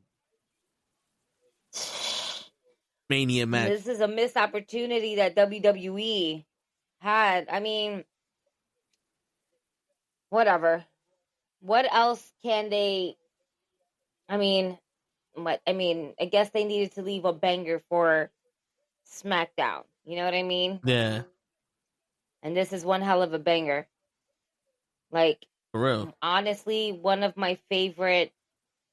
Let's go. Let's go. That's right. That's right. No. No. No. That's not nice. You just got to get one of the belts. Just take out one of the belts, bro. Put your legs up. Oh, come on, bro. Crazy. Come on, put your legs up. Pull yourself up. You do pull-ups. Oh, okay. Oh, my God. I just see. Oh, my God. Oh, my God. Angelo Dawkins. My guy's trying to do an Edge Jeff Hardy on the table. Oh, fuck. That man landed on his knees. Yeah. Shit.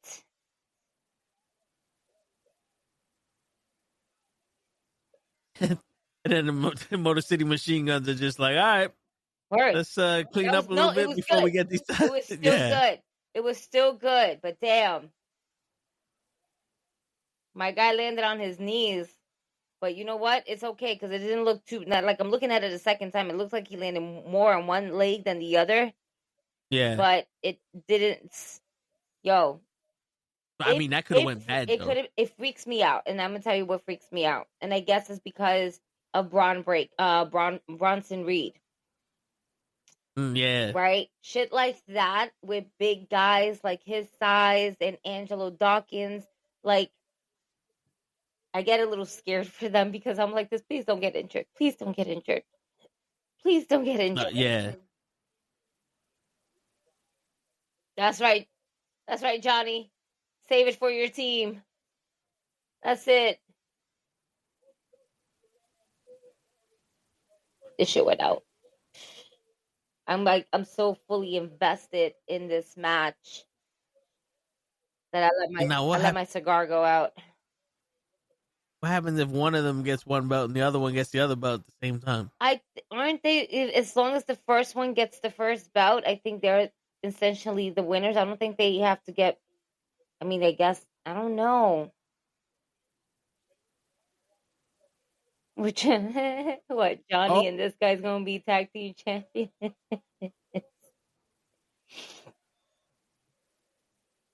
How dare you boo Johnny Gargano? Johnny Wrestling, no. No, Johnny Wrestling, no. I mean, the Motor City Machine Guns are really good, too, so. Oh!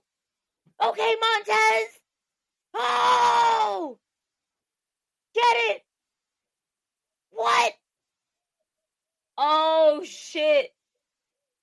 Oh, shit. Wow. How did we not get this at Mania? Yo, you gotta see. Yo, Montez is crazy. Wait, what is Montez? Montez has to get out. What is he up? Yeah. Is he gonna climb in the middle? Oh, this nigga. You clever fuck. You clever fucker. You go ahead and you be the showstopper. That's right. Motherfucker climb the inside of the ladder. You can't be Mr. WrestleMania, but you can get SmackDown, Papi. You better fucking climb and get your fucking titles. That's right. That's right. That's right. This. Yeah! fucking go with your Shawn Michaels outfit. Yes. Guess what? I woke up. Yo, One of for the real. best fucking matches that just fucking happened. That should have been on WrestleMania. Yeah. Shame on you, For real. WWE, for not giving us this WrestleMania match. Because that's WrestleMania worthy. Seriously. W to all the teams. W to all the teams that participated in this TLC match. Big W. Not one. Teams did not win, but they all won in my eyes, in my point of view. This fucking match delivered top to bottom. Holy shit. Wow. And we still don't have Ray. That nigga's not going to show up. Word. He's not going to show up. He probably with somebody with a prosthetic leg getting freaky because of Montez Ford. Not the prosthetic leg. Yo. That's wild. That is wild. The prosthetic leg. We can't stop talking about the prosthetic leg. We're in a big W to that fan that said, the fan said, I'm going to manifest something. One of these guys is going to use my prosthetic leg for this match. Word. And sure enough, he used somebody's prosthetic leg, and that guy held that shit up like if it was the championship himself. That's amazing. Oh my God, that's great.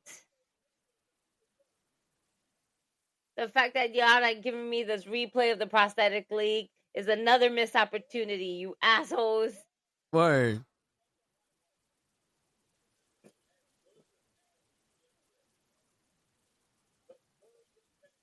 All right, I'm gonna do it. I'm gonna support the Street Profits by doing that.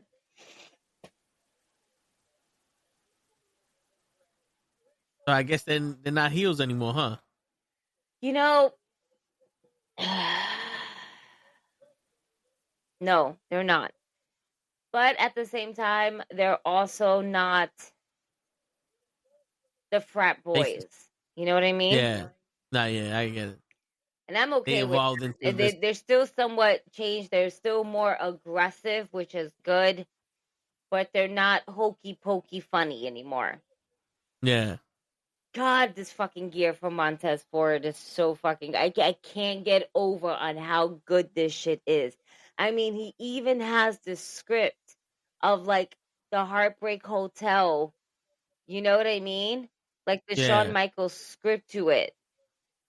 As a street prop, that shit is amazing. Like,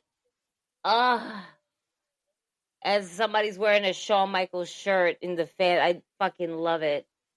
Yeah, the one where he's super kicking yeah, man. I'm mad. I don't have a Shawn Michaels shirt as much as like Shawn Michaels is like my favorite wrestler. I don't have a Shawn Michaels shirt. I did, and then it got lost somewhere, and somewhere in the universe, it's there.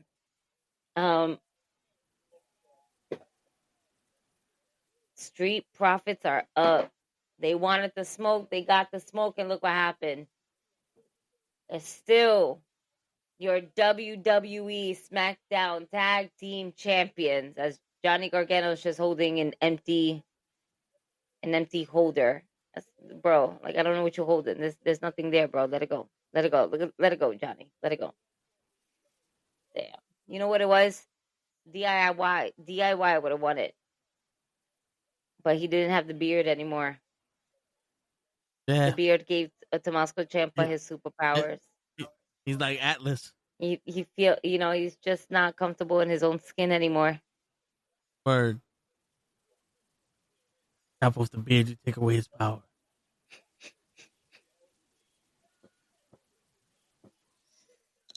Oh shit.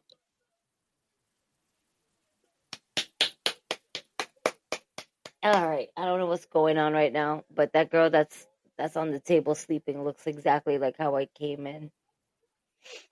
Oh, what am I doing? I'm bugging. Let's go to the DV ZV. What am I doing? What am I doing? Fuck. Wait, DVR.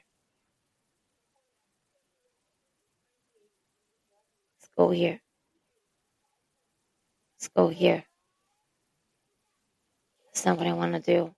I don't want to have to rewind. You know what? I'm just going to hit the home button.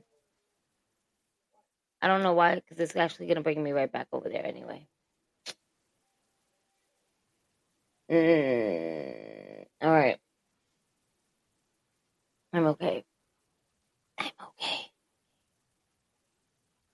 Gonna bring me right back to where? Where are you gonna? Are you motherfuckers?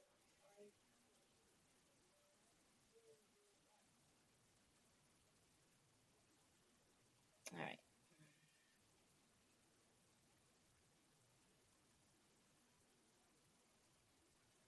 Wait.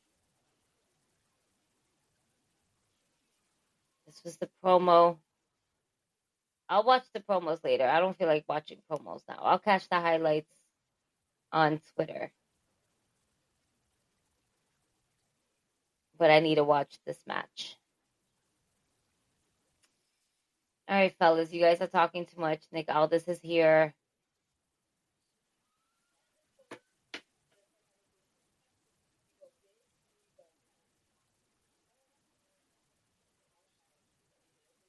Okay. Oh man, thank God they gave Zelina Vega a fucking title, a title push right now. This is dope. Yeah, especially with all the fucking losses she had. Facts. Yeah. I didn't go ahead and start fucking pressing play so I can watch commercials. Go fuck yourself. Absolutely not. Word. We don't do that here.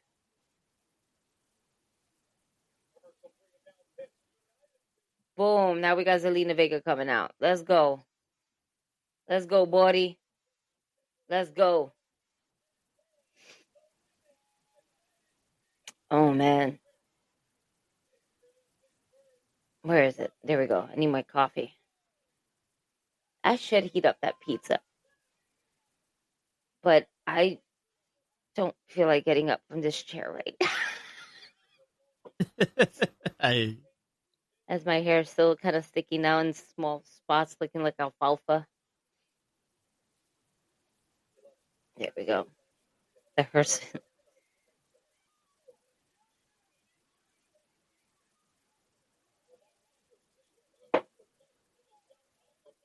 Damn, we're not gonna get any more secret Hervis. Right.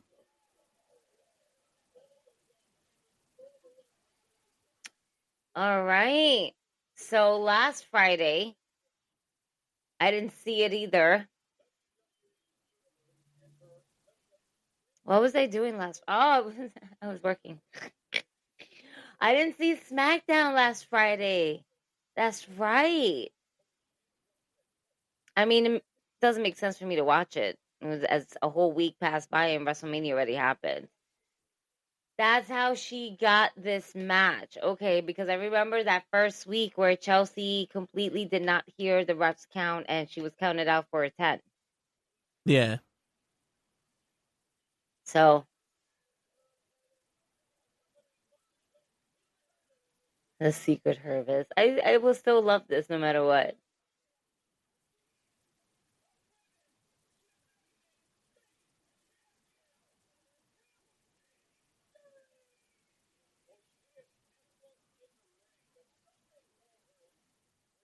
I love Chelsea. She's just absolutely amazing. Yeah, I think she's one of a kind. Now, when I first got introduced to her character, I didn't get it because I didn't see the beginning and the origin. But now, I'm fully invested in this shit. Like her run in WWE or introduced to her as in the Indies. In the Indies? Is the hot mess. Oh man. I love it because she was just so. It was her alter ego. Yeah. And that's why a lot of people didn't get it, because they don't see a lot of people's alter ego, you know? And she wanted to put it out there with the blonde hair and everything. And then when she was getting, or, was engaged to Matt Cardona, doing all of that, it just added more to that character where she was like the hot mess of a bride. Yeah. Like essentially bridezilla. So she's just fun to watch. And she said it. She loves stupid wrestling. Yeah. She loves it. She wants to bring back the Divas title because she loved it so much. Granted, we know what we know now, whatever the case may be. The Divas title was also possibly one of the worst titles, but she absolutely loved it because she loved the bra and the panties match and the stupidity that was behind it, the entertainment, the mud matches, Yeah. And even though it was not,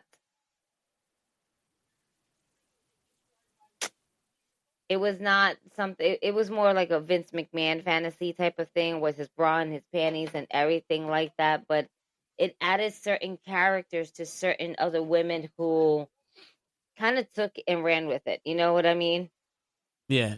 And I feel like with Chelsea Green, it wouldn't even be like a sexual thing, even though guys would make it sexual no matter what. But it would be silly and goofy. And I love silly and goofy wrestling. I don't feel like wrestling should always be taken so serious. I love goofy, funny wrestling sometimes. I need a comical relief. And I've seen this video before, right?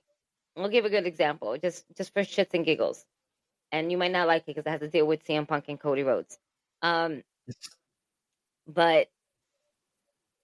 I think they were going against Judgment Day at one point, and Raquel was on the Liv was on the outside, and so was Raquel. And then Punk was going up to Raquel. He was like, "You come near me, I'm gonna fucking hit you. I'm gonna hit you." And then Raquel comes, "What? I'm gonna hit you." And then Punk starts running away. Cody comes out from the ring full again. Whoa! Whoa! And then Punk stands behind Cody Rhodes.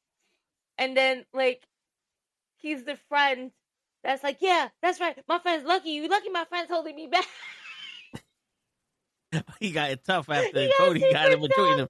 On Raquel. And I'm there Lau is for obvious reasons, they're out there having fun. But this shit was so funny. He's like, "Go ahead. I'm going to fuck you up." What? What would you say, boy? I didn't say nothing. No, what do you do? Why are you coming at me for? That's right. You lucky my friend holding me back. You calm the fuck down.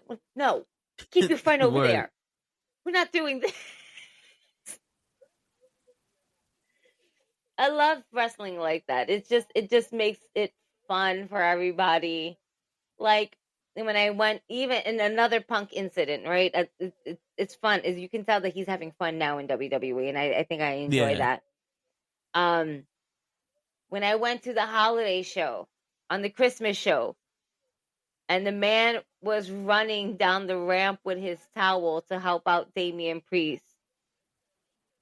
Yeah, I saw that video in that clip. Oh, look at who decided to show he's all sweaty up. And shit. Talking about my cousin. Your cousin. Mm-hmm. What type of cousin is this? We just finished this shit. And you can't share none with us. I mean, I'm having my little cafecito right here. Oh no, okay. I still got. Salud. Coffee. I'm rewatching certain things, so I fell asleep. for SmackDown or for No, in general. in life. She just no, fell because asleep. we just watched. That's what I thought. I was like, oh, he's gonna leave eventually. Decide to watch the whole SmackDown with me and enjoyed the hell out of it. And he's not like a big wrestling fan. That was a good show. I got home. My back was shot up again. I had a heating pad on, and I'm laying down. And I was like, all right, the show don't start until 9 anyway, so let me just put on SmackDown. And I was missing the matches, but I kept waking up during promos. Gotcha. But I was watching the promos, but they were really watching me. They were watching me fade to black, haha, right? And like I saw the opening of John Cena and Randy, but I saw it. I know they were talking, couldn't understand anything they were saying, and it's because I had the volume kind of low. Gotcha. I wasn't like I was again in and out of it. I'm exhausted. That's why I'm drinking coffee, and this was my breakfast. This was my breakfast. Yes, I woke up. I woke up eating my breakfast, drinking my coffee. Oh shit! My breakfast hit my wires. Oh, yeah, there we go. You got all fucked up. Damn it! See. What's going on, Toe? New recording track created. What? Yeah, because the minute you disconnect, it has to create a whole new. Yeah, it's a whole new file for you. That's why. You're good. No, I'm not, because I can't reconnect this bitch. You might want to restart the website. Gay. Sorry.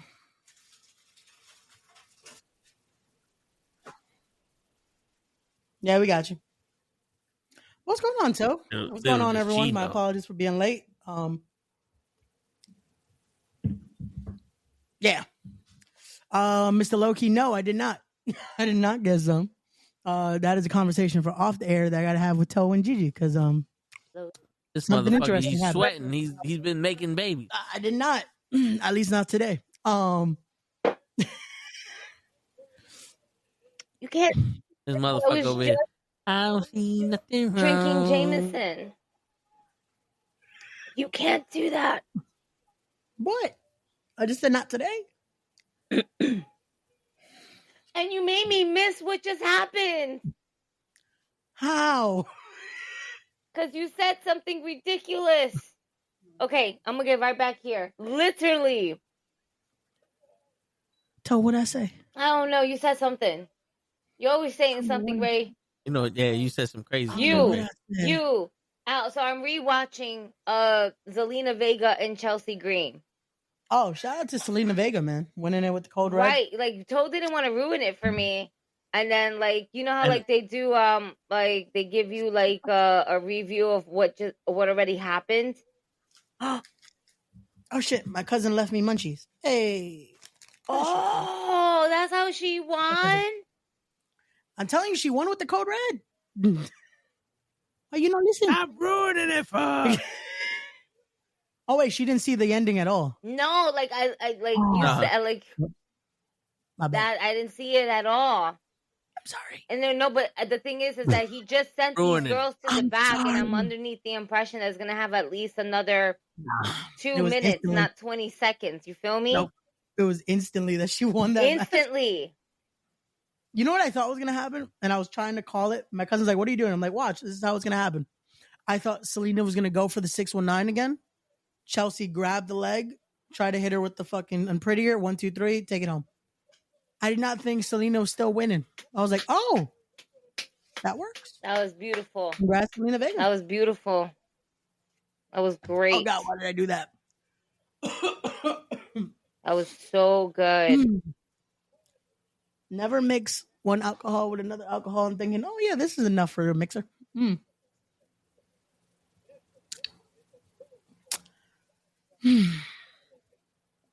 be all right, Ray. So what's the conversation tonight? Because I saw the title. I'm like, fuck, I missed a good episode. I don't listen. We haven't spoke about anything. We were just doing pretty much like a SmackDown watch along, and because I didn't miss much. Okay. No, I remember. I came I got here like came what, a late. little bit after, like around 9:30ish. That's Yeah. why, Okay, because like I so- said, I fell asleep. My back was shot, and I had the heating pad on. So you know, when with heat in general, you just get extra tired. If you're tired and there's heat already on you, you're just like extra yeah, tired. anything soothing like pain is gonna make it even more like. Right. Yeah. So that's why I was like, I woke up mad fucking out of it. I think I said Jade was fighting Jade at least 5 times, 10 times, 20 Yeah. times. Got you. And it was really Naomi. I was like Naomi and Jade. And then Naomi did this, and Naomi did that to Jade. And then she did But that Jade was to still fighting Jade. Jade apparently. was gonna come out during matches where she Yeah. had no business to be a part of, but Jade was there. Like, and Toe kept saying, Jade or Nia Jax? Nia Jax. No, and then I kept, Jade. No, Nia. Listen, why are you talking to me? And then I was like, let me get my coffee. And then I started drinking, and then I came to my senses. Oh, I'm about to watch what you were telling me, where he gave him the Andre the Giant chain. Oh, that chain was nice. Yeah. That was a dope ass chain. I'm about to see it like right it. now. I liked it. Oh I like what happens man. next though. I like what happens next. Shit, I'm looking at myself in camera. I'm like, damn. I don't know how Gigi does it. Listen here, rookie. Oh shit. Oh, fuck. Damn. This is fun. Damn.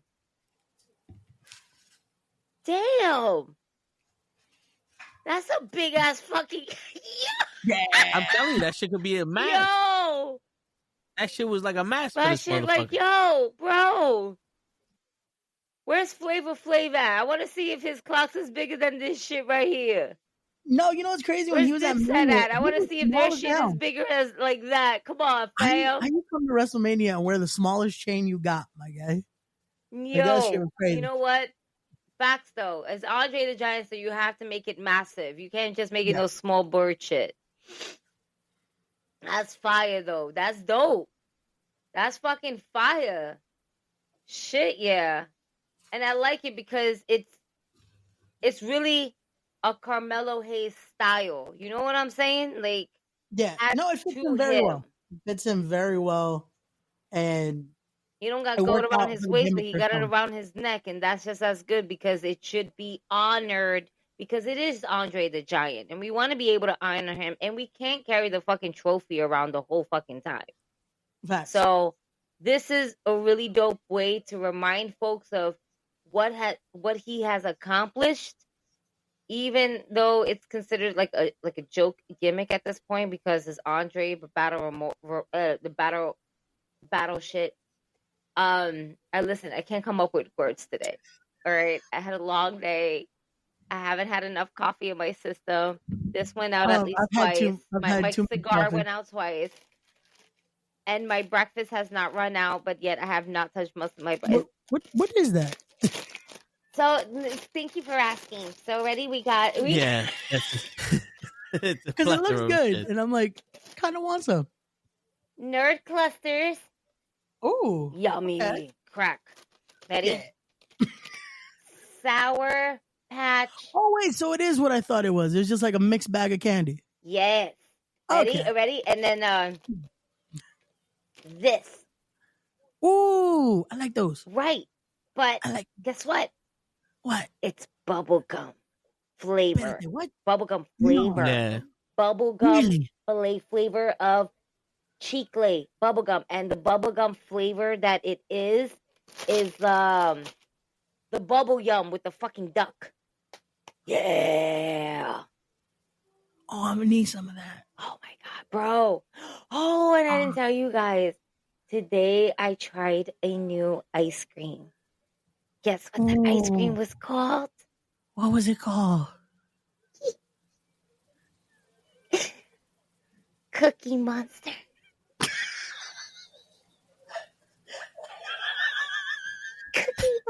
Cookie Monster.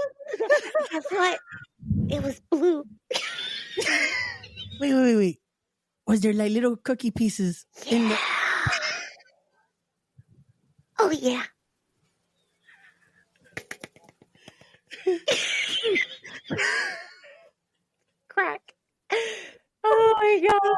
Damn, now I want Cookie Monster ice cream. Bro, it's amazing. And yo, you would think when I got all this shit, I had the munchies. I had no munchies. I just had impulse. It was just impulse. Damn, I got munchies right now. Because I could get it for free. It's impulse, and I love it. It's so amazing. Damn. Oh my god. It was so fun. We had pizza. My cousin ate all the pizzas. You know, it's so fun. So technically my dinner is garlic cheese sticks from Pizza Hut, and it's a full like box, so I get to have it all to myself. And I'm still waiting for my cigar to hit my system. Okay. And see, that's the crazy thing. We didn't even have like actual like that. Right. It was one of the pen gimmicks. Uh-huh. And he just kept telling me to no, don't stop inhaling yet. Oh man, I don't like the pens. They're not. That's what he had on him. I know. It's just for me, it burns the throat a little bit too much for me, and it makes me cough too much because. No, that's what I was worried about. I thought I was gonna cough, and he's like, "No, keep going. You're gonna be fine." I'm like, "Oh, okay." And he didn't even let me fucking exhale it. That's a weird one.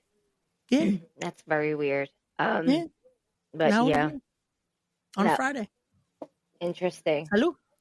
Salud. Oh wait, I ran out of coffee. Oh no, get more coffee. I am. I'm getting it right now. You drank the whole coffee though, so this is the remnant. This is my coffee. That was my breakfast. This is my coffee, and I have my. Listen. I'm like, this is what happens when you're stoned after midnight. Wait, it's only 11:22. It's not midnight yet. What you mean? It's midnight somewhere in the world, Raymond. Touche. You know what? Shout out our friends that are on midnight already. Wherever you are. Right. Wait a minute. I do want to give a shout out. I want to give a shout out to. Wait, I wasn't ready. I'm sorry. The Jade, obviously the Jade. Yep, Jade, definitely. Wait, till Gigi thinks about it. You know who I want to give a shout out to? To Sammy fucking Chaos. That's who I'm giving a shout out to. Oh my god. She fucking did her thing on Wednesday. Sammy Chaos with the red hair. Let's fucking go, bitch. Yo, I told her, I miss my red hair now. I got to get my red hair back. If you fucking try it, I swear to God, I'm going to have her like, Sammy, he cannot be like us, girl. We cannot have that. No, Ray, I'm having a good night. Don't fuck it up. Don't fuck it up, Ray. Word. But don't fuck it up. You're already like more than 2 hours late for your shift today. You're fucking it up. Hey, I put overtime. I earned this 2 hour delay. I put in a lot of overtime. Hold on. Manage your shop.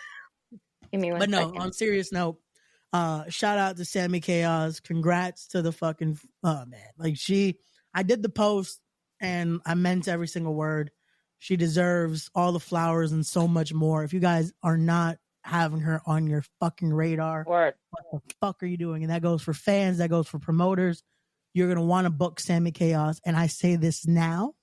I'm not going to say what we're doing, but I'm going to say, at respect, we have a lot of things fucking coming for Sammy Chaos because she deserves these opportunities. And there are going to be some that is going to be fucking expect the unexpected. I love it. This has nothing to do with Sammy. But Sammy, you are amazing. You are a badass bitch. And I can't wait for you to help us put Ray through the table. Wait, why? Because you want to go ahead and try to steal our red hair. And we don't appreciate that. Listen. Me and Sammy have a much stronger relationship than you, and you just don't know it yet. But I'm going to move forward. Listen. How? Really? You talk to Sammy every day? Yep. That's crazy. Don't do that. Damn. Anyway, I'm gonna ask Roberto about this. Roberto, I'm gonna give a random ass shout out to someone who also made my day. Ashton Crawley. She gonna say Ashton. You know, I was about to. What Ashton do? Did he punk you? What he do? Ashton Crawley from the UK. Oh shit! All the way from the UK. That's crazy. Bought my Undertaker Graveyard zip-up hoodie and officially made my first sale in the UK on Etsy. Just when I thought I completely was going to give shit up, here comes this person making me nervous as fuck. And I say that because I got a notification saying you paid Printful such and such money. And I just thinking, oh my God, did I not cancel a subscription? That was the first thought. And then I was like, wait a minute, let me go to my emails. And then I realized it said, congratulations, you got your first sale in the UK. And I was like, well, this is a surprise. Thank you. I know you probably don't watch the podcast, and it's okay, but thank you. I am thanking you. And eventually you'll watch it. Anyway, that's it. That was my really awesome good news, besides Cookie Monster and amazing candy and bonchinche for later. Oh no, we got a lot of bonchinche. We got a lot of bonchinche. We got some bonchinche to catch up on, folks. I got some new ones tonight because that shit was fucking As do I. Yeah, I got some interesting bonchinche tonight. But what is the subject for today? I'm just kind of rewatching. I'm watching Alistair Black. What's the topic of the day? Because I saw the title and I'm like, oh shit, I'm missing the serious conversation. We are. By the way, before we get into that, we might even hit overtime today because Ray decides to show up late, so we have to put in extra overtime. You know, good for overtime. Me and Toe both agreed that we got robbed at WrestleMania from that TLC match that was not on there. Oh hell yeah! That was with an amazing gear dedicated to Shawn Michaels. Right, like they were ready for that match to be at Mania. Like that was supposed to be a Mania match because they went in like that. They went overtime on SmackDown. I feel like they went a few minutes over. Like that was. We got robbed. Fuck, man. We got super robbed. And I also believe, though, that SmackDown didn't have anything on top of that. No. To throw a banger match after Mania. And they were like, you're the only banger match that we got. Yeah. Also, I do want to say one more thing before we get into the real discussion here. Okay, Cena didn't lose his step. Because he moved like Cena in there when he fucking did his thing with Randy. I was like, where the fuck was this on Sunday? Again, it's the chemistry that you have with your opponent. No, and I said that Monday, and I'm like, it's or did I say that yesterday? I said it one of these days. It might have been Monday and yesterday. It was just probably. Yeah. But you see, wasn't Wednesday. Probably maybe Wednesday when I wasn't even here. Okay, but you see the chemistry there. It's gonna work out. Backlash May 10th. It's gonna be dope. Word. All right, let's get into the real topic of the day. What we talking about, Toe? Well, I spoke something about when I was here by myself. I said I was going to take advantage of it. It's just I got back to work this week, and people like I told them that my father passed on the 13th, and it was like it's weird because I'm walking around like, okay, like I'm at work, and then people give the condolences, and I'm like, fuck, like am I supposed to be like? I don't know how to react to it. Like, thank you, but like, am I supposed to be sad now that you like? Do I put on an act for you that I'm sad? Even like right now I'm zoned out. Like I'm on autopilot. So you say my like, what do I do? Like, thank you, and just keep walking and give me a hug. I'm like, am I like? How do I?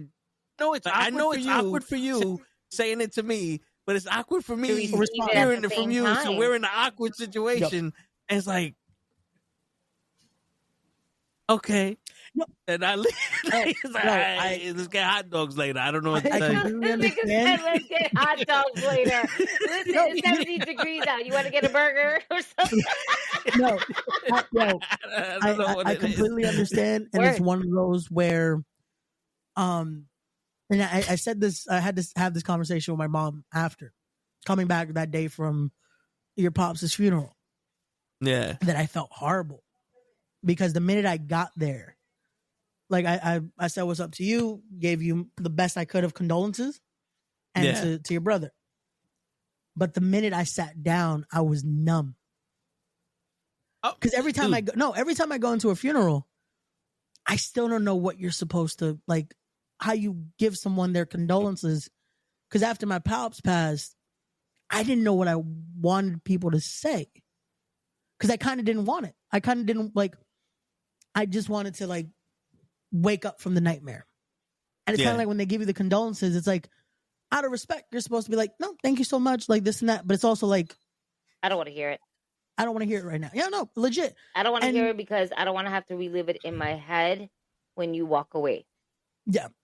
And it's like, even when you told us, it took me a minute to write what I could write for you. Because I'm like, I know I didn't want to hear anything at that point. And I couldn't react to anything. And I'm just like, what the fuck do I say to someone that's living it as we speak? Right. Yeah, and you know what the funny thing is, like at the funeral, I saw you, Kenny, and Kryllzzz when he got there. That's why most of the time I went out to you all right? You all right? Because in my head, I'm like, I would rather care about how you're feeling right now than worrying about like letting what's going on in my head. You want to know what's crazy, and I hate to bring into like astrology or shit like that, but being a Pisces in general, we're more in our trait. We're more we show more empathy for others than we do for ourselves first. And it's like we want to make sure that other people are okay before we can it's like I want to take care of you first before I try to take care of me, even though I need to take care of me first. But I don't know how to take care of me first without trying to take care of someone else. Yeah. Because if I take care of someone else, then I feel as an individual, I'm taking care of myself at the same time because I'm caring too much over here for you. And I'm putting you first because we tend to put our feelings first before other people. And it's not just a Pisces thing. It really is. There's other people. I'm a Cancer. Wait. To be fair, you're also a water sign, so you're essentially a mutual with us. Okay, because I was gonna say, wait a second, I do the same. You're part of that. It's like Pisces, Cancers, and Scorpios. We're all water signs where we give more empathy to others first before we give empathy to ourselves. Yeah. No, and that's the situation of. That's why. Again, I think I texted you the next day. That actually, like, I sent you a little thing in the chat, but I'm like, you know what? Next day, I was like, this is the best thing I could think of right now, because I'm like, again. To me, I don't think there's anything you could say that helps the moment or helps. Right? Legit. There's nothing you could say because it's just like when you're, at least for me, when going through it, there's like, I get it. Thanks. I'm still dealing with all this right now. And it's like, it's not that you don't care about what other people are saying. It's more of just, you're still living in the moment of it all. Even when you're numb to it. Because at that point, I can imagine knowing how you are, like you're okay. We gotta do this. We gotta set this up. We gotta set this. Like even when I text you, it's like an hour later. Hey, so here are the arrangements. I'm like, holy shit! Like, and it's yo, bro. Not for nothing. That was on my brother. Shit. My brother turned into fucking focus mode because that's how he is. He's one of those people. We ain't got nothing to do. All right, but we got something to do. That's the task. There's nothing that's gonna stop him from. So all that shit was him. He took care of all that shit. But yeah, that like for some reason it's like certain people. Like I called up my boss, I'm talking to her and I'm like, all right, this conversation's going a little bit longer than it should be. You gave me your condolences, I'm not coming in this week. It's not rude if you hang up the phone. You know what I'm saying? But then when I'm talking to like Kryllzzz or y'all, and it's like, yo, I get it, bro. It's like we're here emotionally. Yeah. I get it. Like today, I got a hug from somebody that legitimately, like, I guess I would say, like, legitimately cares. But I got the hug and she's talking, and I'm just sitting there, like, just that was enough. Yeah, bro, and that's what it does. It's like you, and again, it's not like being a dick or anything like that, but it's also like, cool. Like that's why, like, as much as we joked about the chick that came to the fucking funeral, and that's why I'm like, cool, now leave. Like, you made your comments. Why the fuck are you flirting with me in the middle of a fucking funeral? Yeah. Like, that's why I didn't laugh, because I'm like, okay, cool, yeah, you look like someone I know. Leave. Like, because to me, it's just like, this ain't the situation. Because I know, like, Yeah. bro, the day of my dad's funeral, the last thing I needed was jokes. The last thing I needed was that for me. Because I was just like, Oh yeah. Especially just coming out. from a random ass stranger. Facts. Like Yeah. That was that. I'm not gonna lie. As funny as we joked about it afterwards, right? Because it was so completely out of left field, and Yeah, at the same like- time, us as friends, we feel like, of course, this would happen to us, you Yeah. know. Yeah. But being the individual where a random ass stranger comes up to us because she's grieving, and then she feels like she needs to put her grieving also on you, or we can grieve together. This is not a we thing. Yeah, no. You don't know him. I don't know the person that you're grieving for. And to be fair, and I'm thinking, and I'm putting myself in the shoes of you, Toe, and your brother. Yeah. I would have been like, I'm gonna be on some real shit. I understand you're grieving. I don't know you. And I'm sorry, you have a loss. You need to feel that people need to feel. I felt like, in a way, she felt like other people need to feel sorry for her. Mhm. Yeah. You know? And it's like, I understand you're grieving, but we're not all in this together, because after today, I'm never going to see you again. Except for Ray, because, they know each other. Yeah, Ray's definitely Yeah. gonna Ray's steer definitely, he hit her up the next day. But it. Word. I figured out where I know right. you from. So that cousin that came over, huh? Anyway. Mm-hmm. That's what I'm saying. So, but like, I didn't like that either. No, it just felt it was just like, don't do that. I don't know you. Yeah. If we pass by the hallway and you're grieving and I don't know you, I'm just going to look at you and be like, silently nod my head. And in a sense of way, if you even recognize it or not, it doesn't matter. But like, it's one thing, like, when we all walk in, like, there's a few people I pass, I'm like, hey, my condolences. That cool. Yeah, That's we all you know do. why we're here. Like, that's what you do. Yeah. But to do that, and then again, that part that's fucking like you could tell she's flirting, because she's like, oh, you're dangerous. It's like, really? Yeah. It was weird. Like, but not for nothing though. That kind of like helped me and Cap out, because when she said, "Oh, I just wanted to give my condolences," all right, me and Cap tuned out, and it was like she's talking to y'all. So I turned to Cap, like, "Who the fuck is that?" He goes, "I don't know." So, well, I gave guess you guys. she gonna talk to them. It must have gave you guys like a break of. Wait a minute.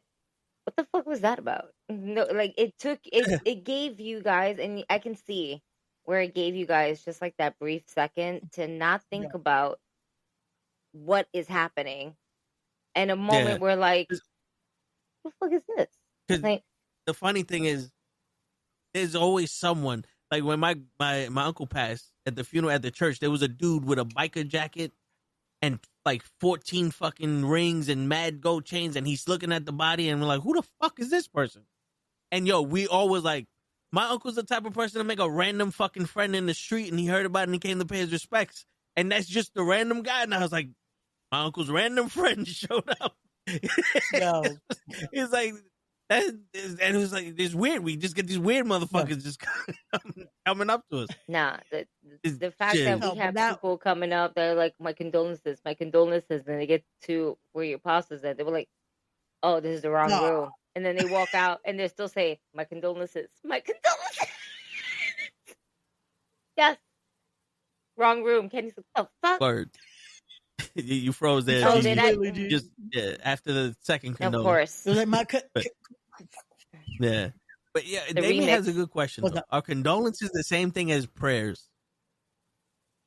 And that's another one. Like, oh, you're in my prayer. I'm no, they're not. I hope you pray that I fall into like a vat of money or something. Like, they're not. I hope I get the super soldier serum or something. So, like, like pray for. I hope I don't freeze when I say this, and I think it's more because me personally, I'm always like, I don't want to say always, for a little over a year, I've been more on a crazy spiritual journey. I'm not religious. Yeah. I'm spiritual.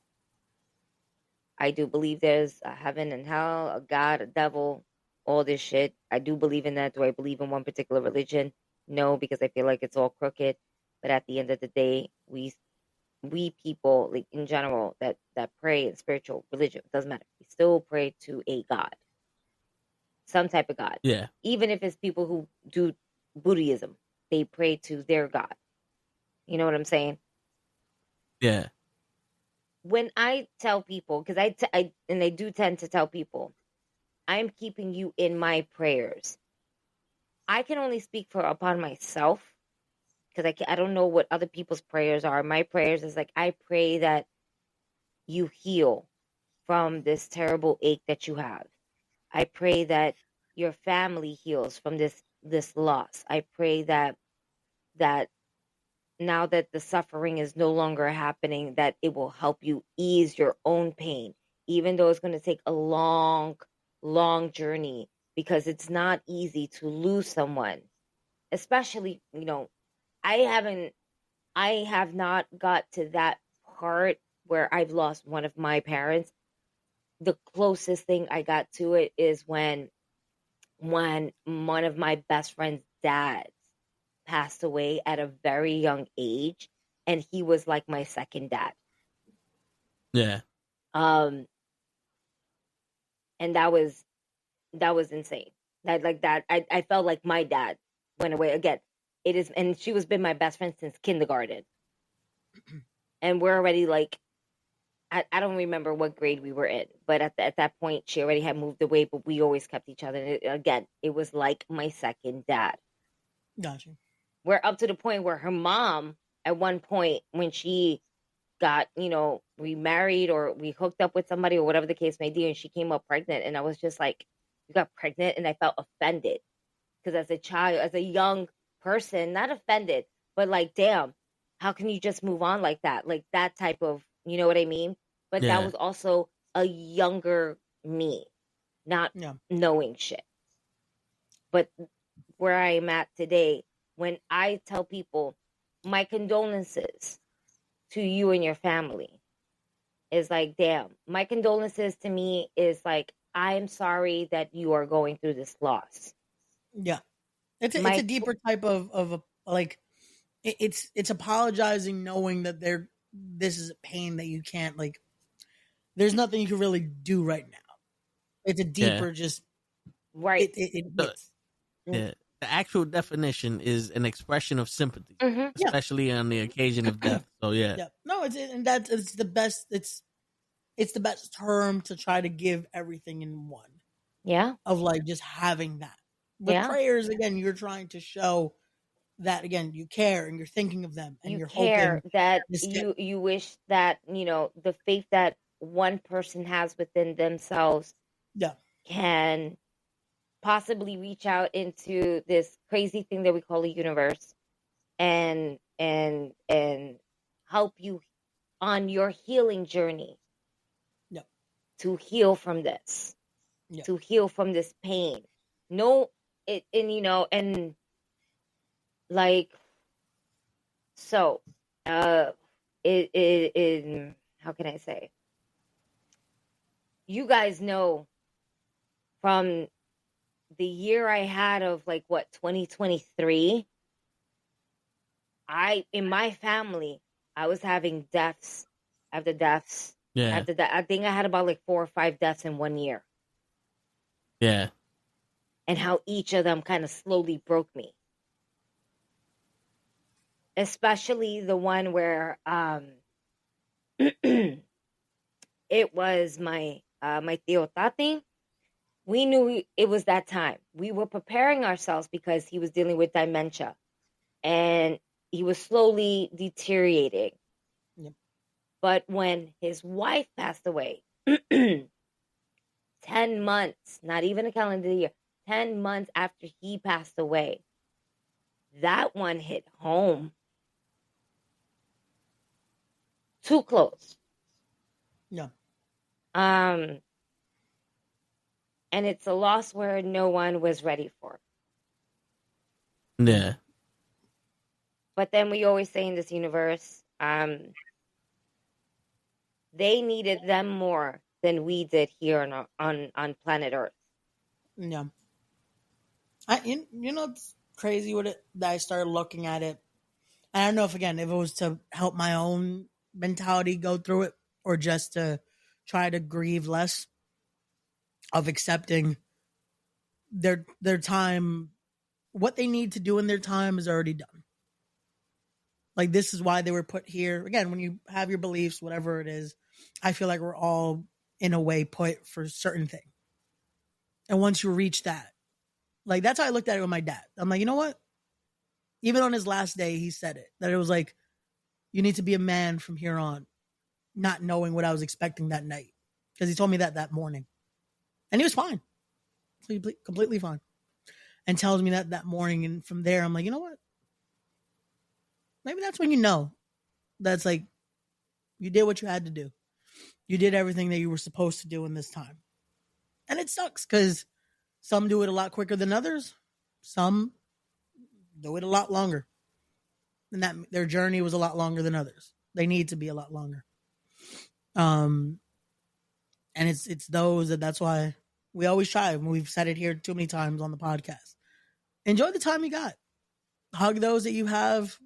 Let those that you love know that you love them, and enjoy the moments, because sometimes, for some, those moments are the memories for later, and that's all we have left. Yeah, I was mentioning earlier that I was listening to it was a conversation that this dude had, and he was like, every summer I go visit my parents, and my parents are around, like, 50, 60 years old. If you imagine that they die around like 80, 90, that's, like 40 more years, right? If I see them once a year, or, once every couple years, that's only 10 more times I get to see them. It's like, if you think about it, it's like 40 years, but it's 10 times you see him. That's not a lot of times in that many years. No. And it puts shit in perspective, because I was saying, it's like, life is long, but it goes by like this. Because everybody's so distracted. Like, you go to school because you want to do something. You're so focused in school. That's 4 years of your life that you dedicated to going, to perfecting a craft. Then you get your job. That's another couple years. Before you know it, you went 10 years and you like, it blinked. I missed your life. I missed this person. You got a kid. You got that. We haven't seen each other. We're at a wedding. We need to chill. And then you go back to your life and it's like, oh, I could get this. I could do that. And it's another 10 years. Like, shit. Now someone died. It's like, that's the next time I see you. It's like, what happened? So it's like, people, the way that society is now, they focus so much on like your career or your dreams or something like that, that you kind of just let your life go past. Yeah. And before you know it, it's like, shit, I've been doing this. But the priority for me is I wanted to chill with you, because when I chill with you, it's home. No, and that's what you have to do. Yeah. Like, you have to find those moments where it's like, shit, like today. I at first I was like, damn, like I didn't want to do anything today. I didn't really want to, like, I was ready to do this tonight. That was about it. Yeah. And my cousin was like, yo, what you doing tonight? I'm like, nothing. Cool, we're coming over. Ugh. But at the end of it, I'm like, you know what? And after the conversations we were having, because I had to tell him the show without having to tell him the show today. And it's one of those where it's like, you know what? We don't get to have this. And this is one of my cousins I've known since legit, we grew up like since fucking diapers, in a sense. Yeah. And I'm like, you know what? That's going to be what we look back on when we have our own kids and have our families. That's like, fuck, I hope they have that. That they're able to have conversations like this, like just having a little coffee like this and fucking having deep conversations. That's like, you know what? This is what our fathers were talking about. This is what, like, the generations before us, this is what they meant. And I'm like, fuck. Like, and you don't think about that. You're like, oh man, what the fuck are you guys talking about? What are you guys like? You're like, because when you're younger, you're like, you're not full of shit. And you get there and you understand, like, this is why they say enjoy you're younger. Enjoy the time. Enjoy this. Because when it's no longer an option or it's no longer something you control, that's where regret hits. Yeah.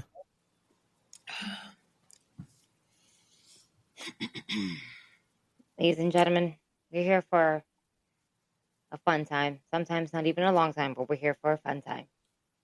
And what's amazing is that when things like this happen and it takes a left turn, you really start thinking about all the lessons that they taught you. Yeah. And, it's whether it's lessons that they have shown you throughout your whole entire life or that you have learned from them, because not for nothing, you don't need to be old to learn something. And what I mean by that is like, you don't need to be old to learn from somebody who is older from you. You can learn something from somebody who is either the same age as you or even younger.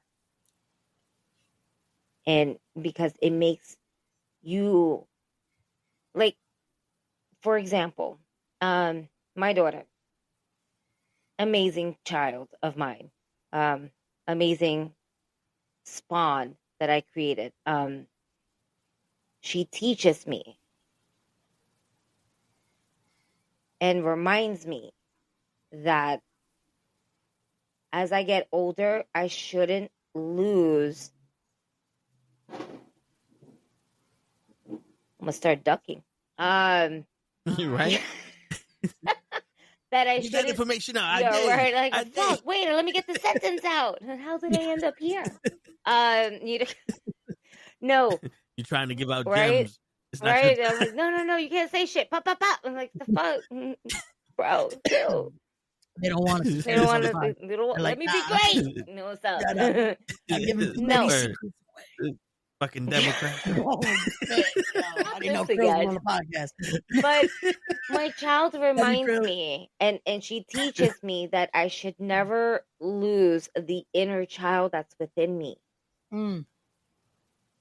Because sometimes once we hit adulthood, sometimes we lose the inner child that's within us that just made us love stupid shit, silly shit, amazing. Like the small things. And the innocence behind it. It kind of reminds you and it makes you learn about yourself again. Yeah. About certain things. And God forbid something should happen. You never take anything that you've learned, whether it's from a younger person, an older person, someone that's more or less your age, you never forget about certain things that they tell you, certain lessons that you've learned, and most importantly, how that person made you feel. Yeah. Yeah. So that's why I'm like, we're here for a good time. Maybe not a long time, but we're here for a good time. And if we're here for a long time, play Mary J. Blige, No More Drama. I know. For real. That was like, it's so funny. When your brother was giving his speech, I guess you can say eulogy, right? Because you both gave your eulogies to him, which was beautiful. Yes, very well done. Cap had us in a chokehold because he's the older brother, so the older brothers, it's gonna hit a little bit more different, and not to say it didn't hit you the same, but your speech, you barely had cracks where Cap was within 2 sentences already in a crack, and we felt that. You know what I'm saying? And then to bring something that's wholesome as Mary J. Blige, No More Drama. And it was like he had us in a chokehold, and then we were there, we were crying. And then Mary came and we were like, really? Wait, stop, wait. Time out. Flag on the plate. Mary? You know what's crazy though? Listen, it's something where it's like kind of taking a left turn to Albuquerque while we're like, Yeah. That's what we do.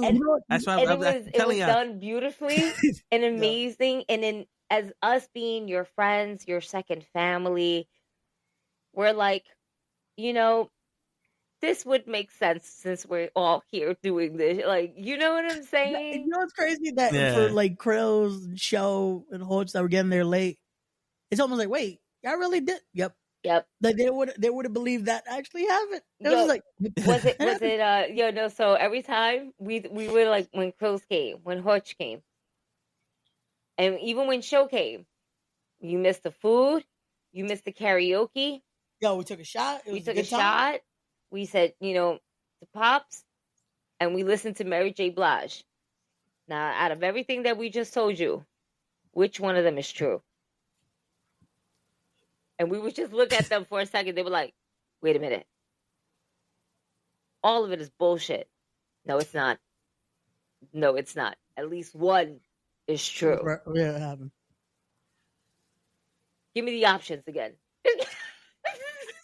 You know what's crazy with all that? Like, hearing you guys speak, that didn't get to me. Hearing the lyrics of the song, though. That broke me. Yeah. And that's why I'm like, And you know what's crazy? I'm looking at Kenny, I'm looking at you, and I'm like, I see the tears running, and I'm like holding back. Like, my eyes were, bro. Yeah. I'm like, if you looked at me at that point, my eyes are bloodshot red. Everybody's eyes were bloodshot red. It's just like, the thing is, for me, is like my brother said, we heard him listen to that song. Well, he's the type of person, he listens to a song on repeat. So the way my living room is, where I sit, there's a door into his room. And right past that door is him sitting at the computer. So I'm watching this man listen to that song. So it's not the lyrics. I saw him listening to that song, and that's what got me. So, and like, I tried to speak for the emotion that because like I said, he was not a verbally emotional guy. Yeah. It was physical for him. Like, you could see it. Like, but the last like, we was in the rehab center. That's when I started seeing the walls break, and he opened up to us. Like, we said we loved you to each other, but it went from once in a while, like, little things, to every day now. Yeah. And like, we walk in the room, his eyes sparkle, and he's like, I always, no matter who was, oh, these are your boys? Yeah. And like, he bragged about us, but it was just one of those things. Like, I was trying to encompass how he felt and verbalize it.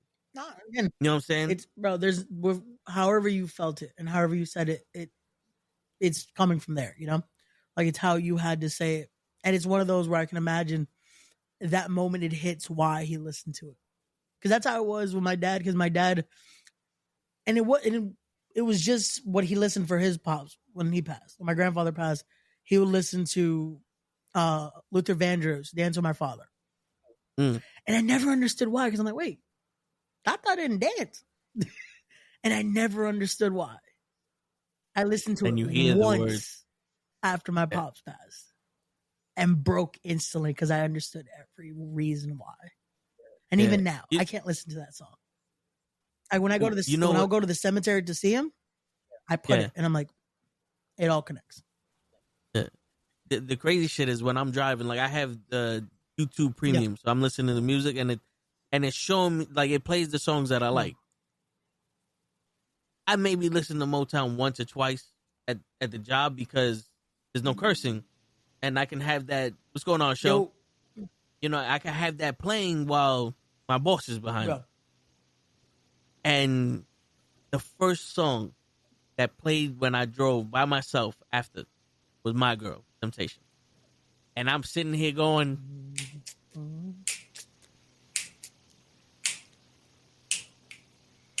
hard to get out my bed. Oh, it's all good, bro.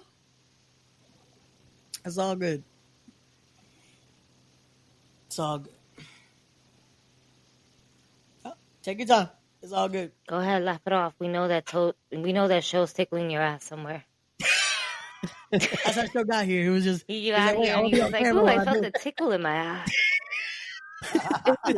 Shit.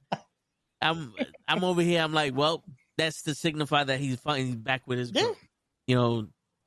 Because that was the thing that, like, even my aunt, when I called her up first when it happened, his sister, she called me back like 2 hours later. Going, you know what I was just thinking? I think your mom was bothering the shit out of everybody up there, and they just was like, no, we need him. And then as soon as he got there, she's like, what took you so fucking long? And I can see her like beating him up because he took too long to get up there. And then I hear that and I'm like, yep, he's there. They're together again. So, but it's, yeah, you know what's funny? As I mentioned, like the last one, like I said, was definitely when my aunt passed away within the 10-month frame. We weren't ready. Nobody was ready for that, especially my cousin and her daughter, which is my god sister. Like, she had like she was like, I know I had about like, at least, in her mind, I had about like at least another close to 5 years with mommy. That's what she kept saying. But I didn't get that. And she's still in the process of recovering from that. But it's funny because the vessel is no longer here with us. At the end of the day, the vessel is no longer, and I do say it like that because their spirit still lingers on when, one, unexpected, and two, possibly when we need it the most, and then something happens. It's like, yo, you around here or something? Like, the fuck? You know? And when I went to my cousin's house for New Year's, and I spent New Year's with her, and me and my daughter got there, I'm saying, what's up? How's it, everything? I see a picture of my aunt. I was like, bendición. I'm mad, Hispanic, Puerto Rican, again, still on my spiritual journey. Always on my spiritual journey, and I never got off of it. I will never get off of it. I was steered away from it from a long time, never will steer off of it. And I do go to the botanicas. I do buy my herbs, burn them, boil them. I do my cleansings. I do things where it's going to center myself, where I feel like it's going to center myself and my soul. But when I went there, and I was like, oh, that's cool, whatever. And I'm literally taking off my coat. I want to let you guys know off the bat, the women in my family are far more perverted than the men in my family, as they will grab ass and titties all day. They were like, oh my God. Ay, bendición, Titi. Ay, sí, que Dios te bendiga. Mira esta naguita. Oh my God. They grab my ass. And I'm like, can I take off my coat? Can I at least get comfortable? Can I get a plate of food first? You know, with Lakamai. When she first met my family, I know how my family are. I know how the women are. They're fucking perverted as shit. All right. I understand where my pervertedness came from. It didn't come from my father. No, it came from the women it came from the women that's on the side of my father's family. Okay? Yeah. I know that. And I tell my bestie, I tell wifey for lifey, you're about to meet my family for the first time. Understand. They're going to grope you. You got big titties. They're going to grab your titties. You're a white girl with a big booty. They're going to grab your booty. They're going to grab your booty first before they grab the boobies. And she laughed it off. And I was like, don't say I didn't warn you. And then I shit you not, when we went to my mom's house for a gathering, they heard all the stories about her. Just like her family heard all the stories about me, right? Oh my God, you're Abby. We're so happy to meet you.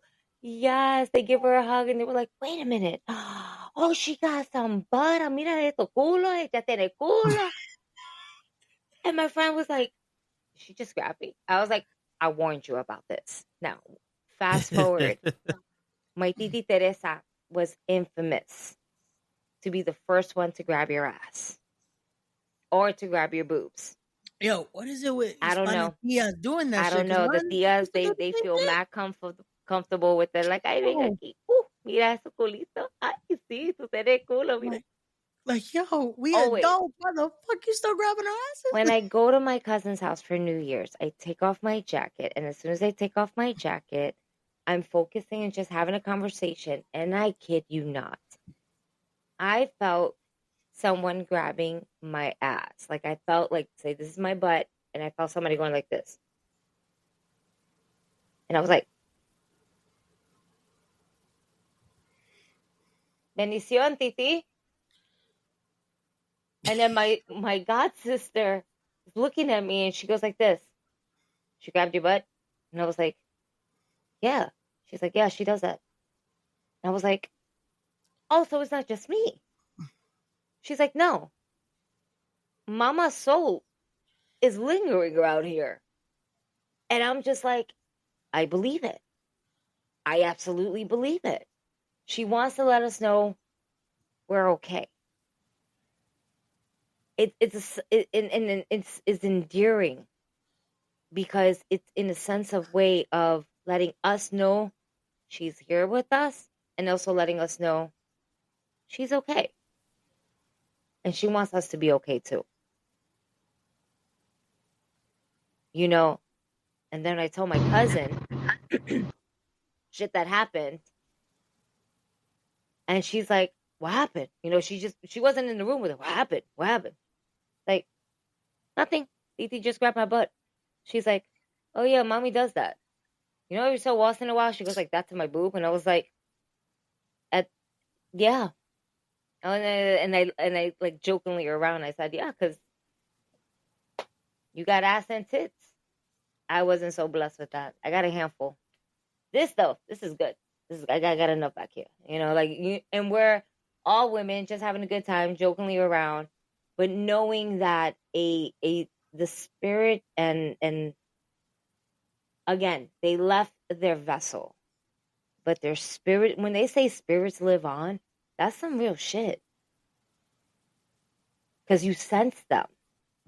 And it could be a sense of the perfume or cologne they wear. It could be a sense of them feeling you out of nowhere. Yep. It could be a sense of you're hot as hell, but yet you got goosebumps out of nowhere. But there's no air. Yep. You feel a presence, but you don't know what the presence is. Yeah. And people need to realize that if they feel that, the first person they think about, odds are it's them. So, like, again, your dad left the vessel, but that spirit lingers on through that whole household. And guess what? It don't got a walker, so it might smack you across the fucking head every once in a while when you be saying some wild, crazy shit, you know? I'm just saying. Or, you know, listen, if you talk shit about Cody Rhodes, he might smack you. You know, you already said he gave the therapy. He's a Cody Rhodes fan. We all know that Pops was a Cody Rhodes fan, no matter how much Stowe hates that motherfucker. It's still better than Cena. You know what? Fair. Still better than Cena. I will give you that, sir. I will give you that. Sorry, Ray, but I'm going to have to tag team up with Toe on this one. Show, how are you, sir? You're driving home or in the truck? No, I'm driving home. All right, look at you getting home. Look at us pulling overtime. Yep. Good job. You're still here. Word. Yay. Thank you, guys. Both hands on the wheels, though. Nope. But then he froze. And he's gone. Oh, shit. But yeah, the crazy shit is, though, when I say crazy shit, my mom and my pops would laugh as a motherfucker. It was one of those things. It's like, that's where I got the confidence to say the crazy shit. Yeah. Because they always told me, it's like, even if you wanted to be a bum in the street, as long as you the best bum you can be, I'll be proud of you.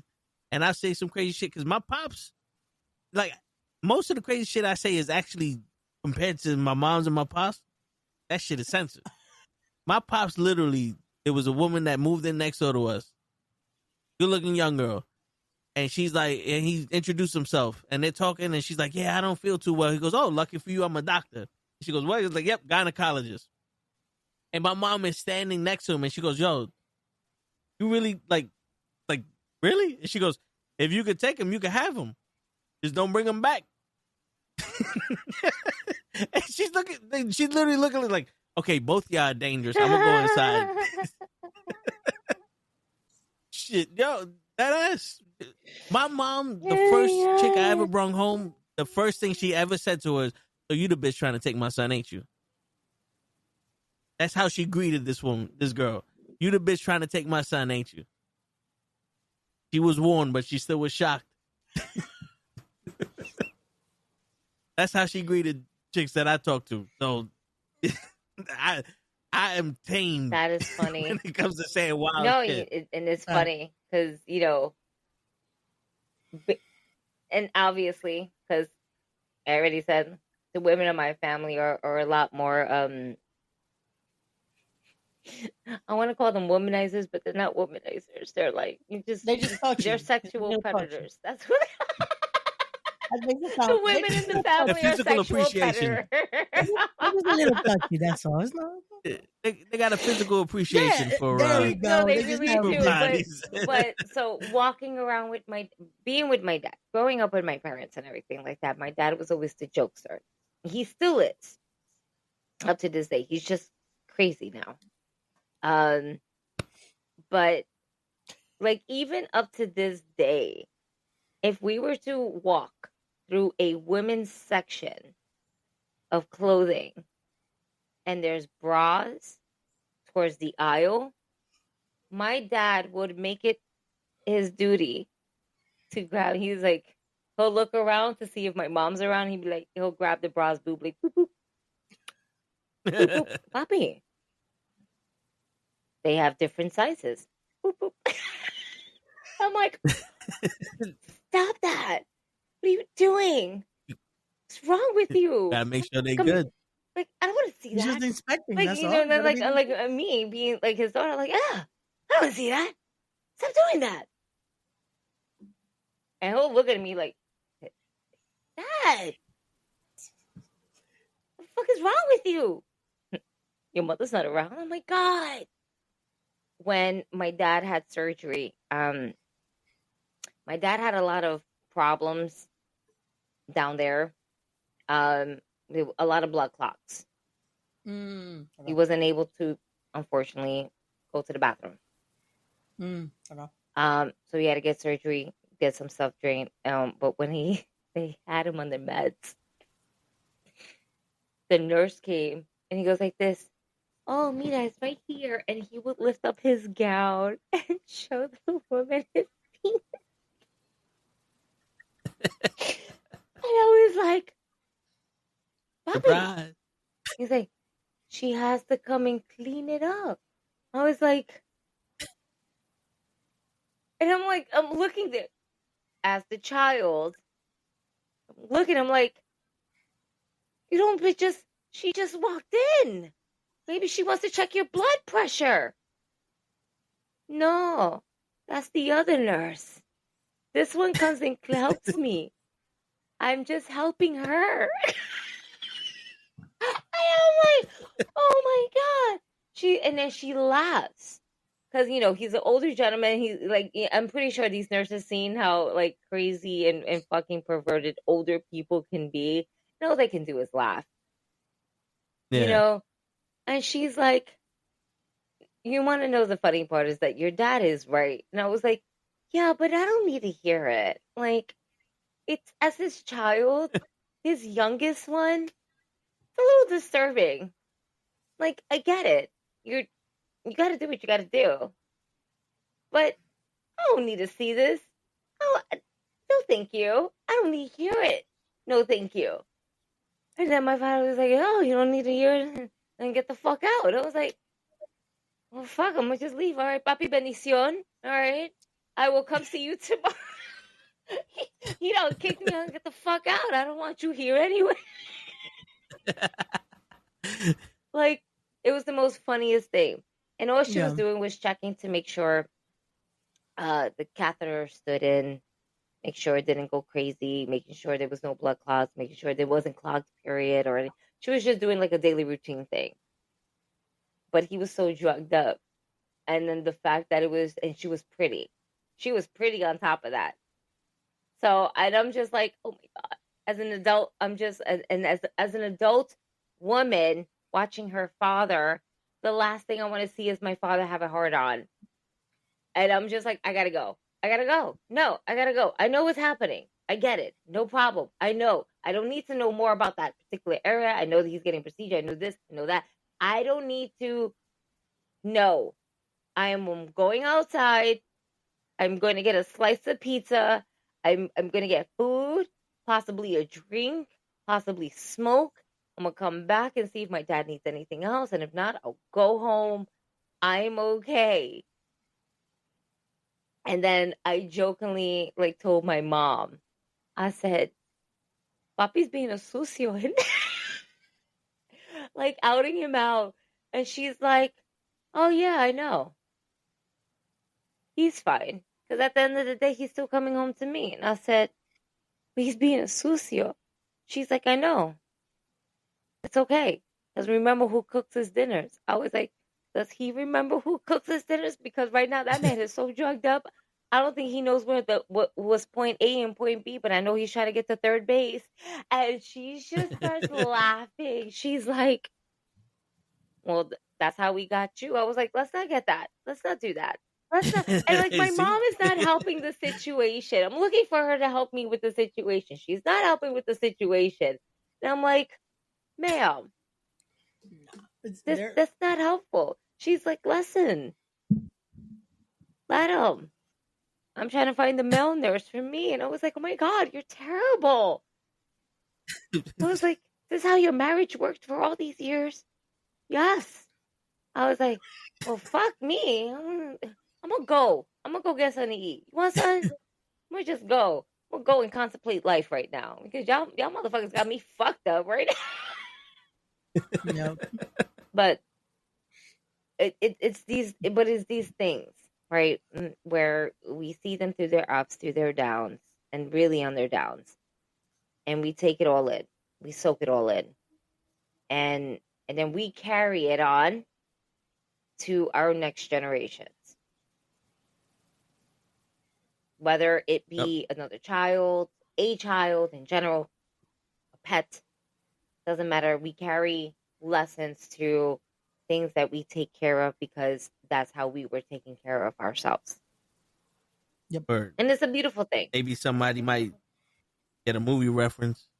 You know? Yo, show. You know what's fucked up? The fucked Ray up got thing a is movie my dad reference. would be so pissed I also don't get these fucking references. Because we watched all these fucking movies. So yeah, I'm So letting it's Show like- know that Ray actually got a movie reference yesterday. Yeah. Lay's proud of you, Ray. Hey. Ray's proud of you. Show giving his thumbs up. He's proud of you too. You know, it's okay without the mic. It's all right. But yo, when he got the reference, Show, Toe had a tear in his eye. Yep. Like he was a proud papa. Word. I finally Like it only took fucking 3 years. Proud Papa Toe over here has a whole tear in his eye. He's like, I'm not a man of most emotions, but Proud of you, Ray. I did it. Yeah, it was my greatest achievement.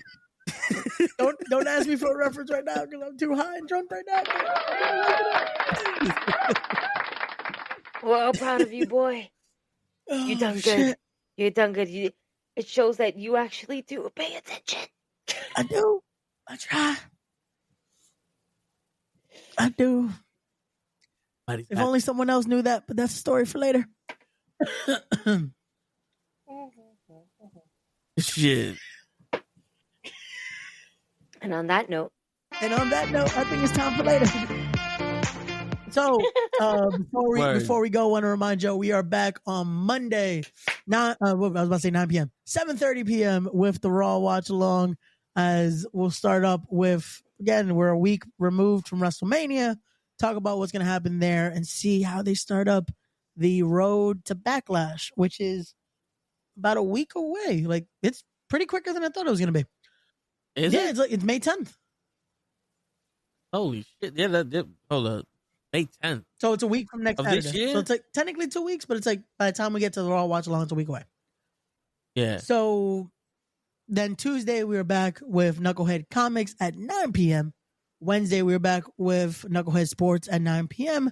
Thursday we'll be once again back at 9 p.m. with Wrestling with Knuckleheads. As from there, we'll have more to talk about. I don't think there's a pay-per-view going on next weekend, so we're good, but we'll talk about some more stuff. Yep. And then more than likely next Friday, we are back with the Telling the Show with Ray and GIGI show. But again, you got to tune into the rest of the week to know when we're doing this show, because sometimes we switch it up. So like, comment, subscribe, and all that good shit to know. And if not, as always, go fuck yourselves. Word. And so take us home. It's been a while since Ray told somebody to go fuck himself. He Hell want the no, prescription. fuck that. Bring the camera back. I heard you with the outro. Fuck that. Show, we gotta go. Damn. We're not getting paid by the hour. We gotta go. I was trying to And lock she stays frozen for a second, like, We gotta go. We didn't get paid overtime. We gotta dip. Word. But yeah, so as Ray says, go fuck yourself. We got to figure out what's in that cup now. word, because we got to get more of that Ray's for trying to be him. political all of a sudden. Ray turned into gangster Ray and shit. Uh-oh. Master He's Ray. going to start crip walking on the podcast, y'all, with his cane. Word. Put it Where's on your me. glasses at, Ray? Fuck them glasses. We don't need them glasses. We'll never get this. Yeah. We'll never get this side of Ray with them glasses. Word. So everybody go fuck yourself, and it's your friendly neighborhood knuckleheads signing out. Peace, everybody. Noses. Go fuck Oh, shit, yourself. we still on? Not anymore.